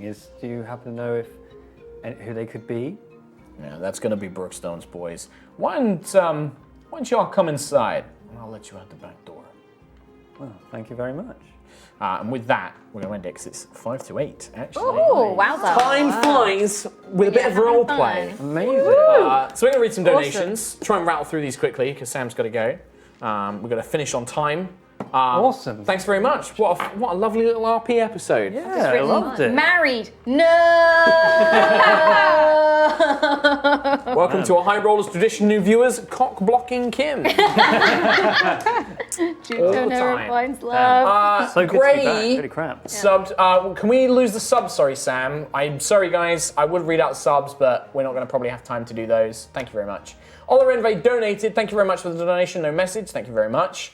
Severaka donated. Yes, I made it. Cooking like a goddamn flash to get here on time. Now to enjoy my lovely stir fry while also delighting in your various shenanigans. Long for the Sunday, you'll all be finally back together. Also, dice looking super nice. Thank you very much. Thank you, Severaka. Mr. Altissimo donated. Hey all, missed the previous week because I was in New Orleans. Hope all is well. Going to be playing my monk tonight to quell a Durgar invasion. Have fun. Nice.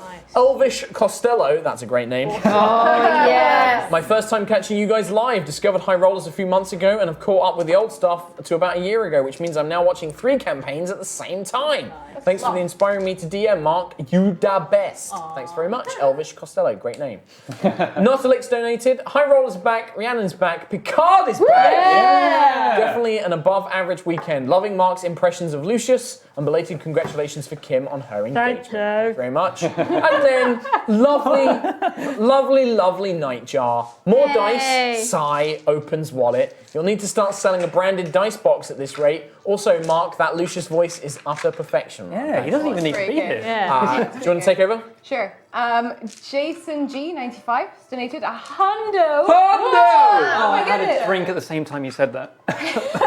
Hey Rollers, you. first time donating that I remember, recovering from a coma of 5 months after a car accident. Oh my goodness. Oh my god. Sending all the hugs your way. Yeah. Jeez. Finally caught up. I missed a lot and loving every moment of your fantastic story. Loving the new story so far. Thank you for everything you do. Thank you. Yeah. What a fucking champ. Yeah. Cure wounds. Cure wounds. What's the meme? Like, my dad just came out of like a 5-month coma and it's I lived bitch or something like that. You're fucking hardcore. That is so kudos. hardcore. Wow. Dancing on Fire has donated saying, Mark, it is uncanny how well you can impersonate Trump. Ooh, thank you. It's very easy, you know. Dragstar has donated saying, hi all, love the cap, Kim. Just a quick one, Rhiannon question for my immersion. How does Sentry speak? Is it normally, or like I like to think, emotion is shown on the face but her eyes flash in time with the words? Like Kit from Knight Rider. Hashtag justice for Halfling Camp. I can't do that. Yeah, that's like she hasn't got a lot of emotion in her face, but her eyes like glow and like. And I think it's just like a very kind voice, Yeah. but there's not a lot of like. It's not a great deal of intonation emotion. right Yeah, there. like behind. Is it like Hal from Space Odyssey? Yeah, kind of like come from kind of. Daisy. Yeah, I think like her voice has all the emotion Yeah. like tone, Yeah. but the face just doesn't Blank. really Yeah. move. It's just like woo, woo, woo. Yeah. Yeah. JK Quinn has donated saying, can't watch live due to being at Leeds Pride with my Yogscast Pride top. Yeah. I am the envy for the town. Haha. Thank you very much and Yeah. enjoy. Hanny Becky has donated saying it's good to have Rhiannon back this week. Thank you. It's good to be I will back. Pass on Okay. to Tom. Azul Aura, can't watch live today because I'm on holiday in the middle of nowhere with no internet, so I'm joining the VOD squad this week, but just wanted to drop a donation to say thank you for everything you do in running this amazing stream every week. Thanks very much. Not the last one, but yeah. Thank you very much. Dabadees, giant boar pet. Yes. Yeah. That's it. That is cool. Varys, thank you for your donation with no message. Hyoshi213, Mark, that Lucius RP is top notch. It's like it's almost like Trot isn't away. Glad you guys are back. Last week was entirely devoid of D&D for me because no new episode and my group couldn't meet up. On the bright side though, my shirt and dice arrived. Hey. Can't wait to use them. Enjoy them. Thank you very much. Nice. And I'll do one more. Logan Clad with a quarter hundo. Hey everyone, I can't watch live because I work every Sunday ever. Blech. Mark, thank you for giving me the courage to DM. Kim, I can't put into words all you've done for me over the years. I wouldn't be here without you. Please don't ever stop being yourself. And Tom, you're the best. He didn't say He that. added that. He added that. Thank you very much. There you go, Kim. Darth Dave 41. So the pumpkin party guards told the group not to interact with the locals. Obviously, the first thing they do is talk to the locals. Good job. I said don't Hashtag cause roll on trouble. Sunday. Huh? What? Yeah. That's fine. Zenyatta says, if there's one thing I should tell anyone, it's to know the rules so you can know how to break them properly. Here's looking at you, Kim. What did I break? But to those trapped by planetary constraints, remember there's always something nearby to discover. And then And then there's some a gibberish. link to a YouTube thing, I think. Yeah. I Thanks. don't know, did I break some rules? I don't know. Probably. I think we all do, maybe. René Mange has donated. It's been a long time since I've seen you. Finally able to watch live again. So hi! Loving the new campaign so far. Airships, floating islands, ancient automatons with corrupt hard drives. The possibilities. Yeah. But also, a bit late, but congratulations times a million on your proposal, Kimberly. Thank you. It's L-E-Y. Thank you.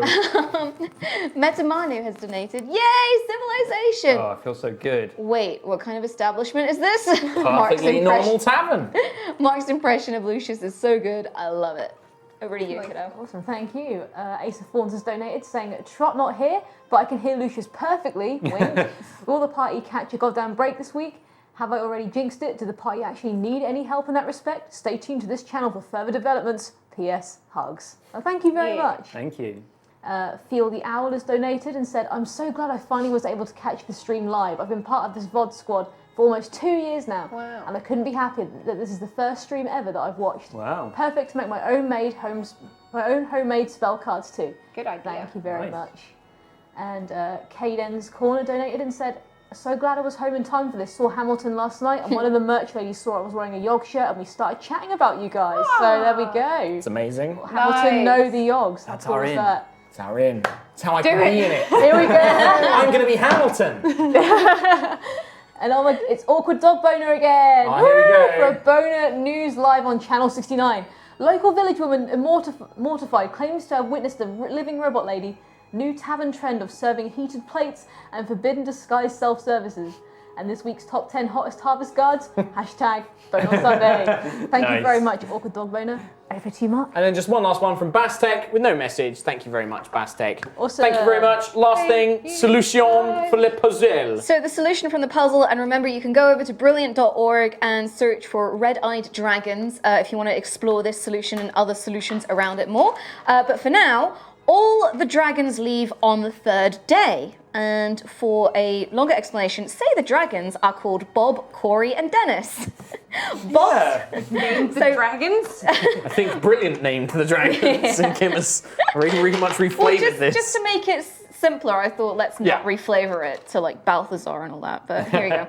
Bob sees the other two dragons have red eyes. If he has blue eyes, then Corey will see Dennis with red eyes and wait a day in case Dennis is the only one with red eyes. Dennis will similarly see Corey with red eyes and wait a day in case Corey is the only one with red eyes. After 1 day passes, since they see Bob has blue eyes, Corey and Dennis must know that they also...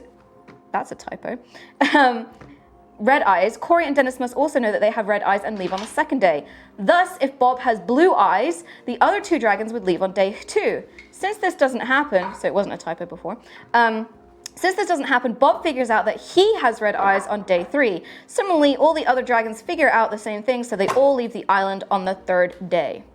Bam.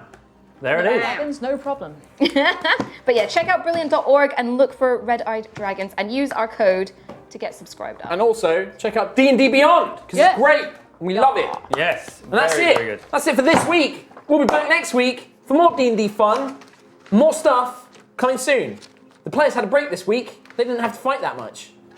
What? Bye.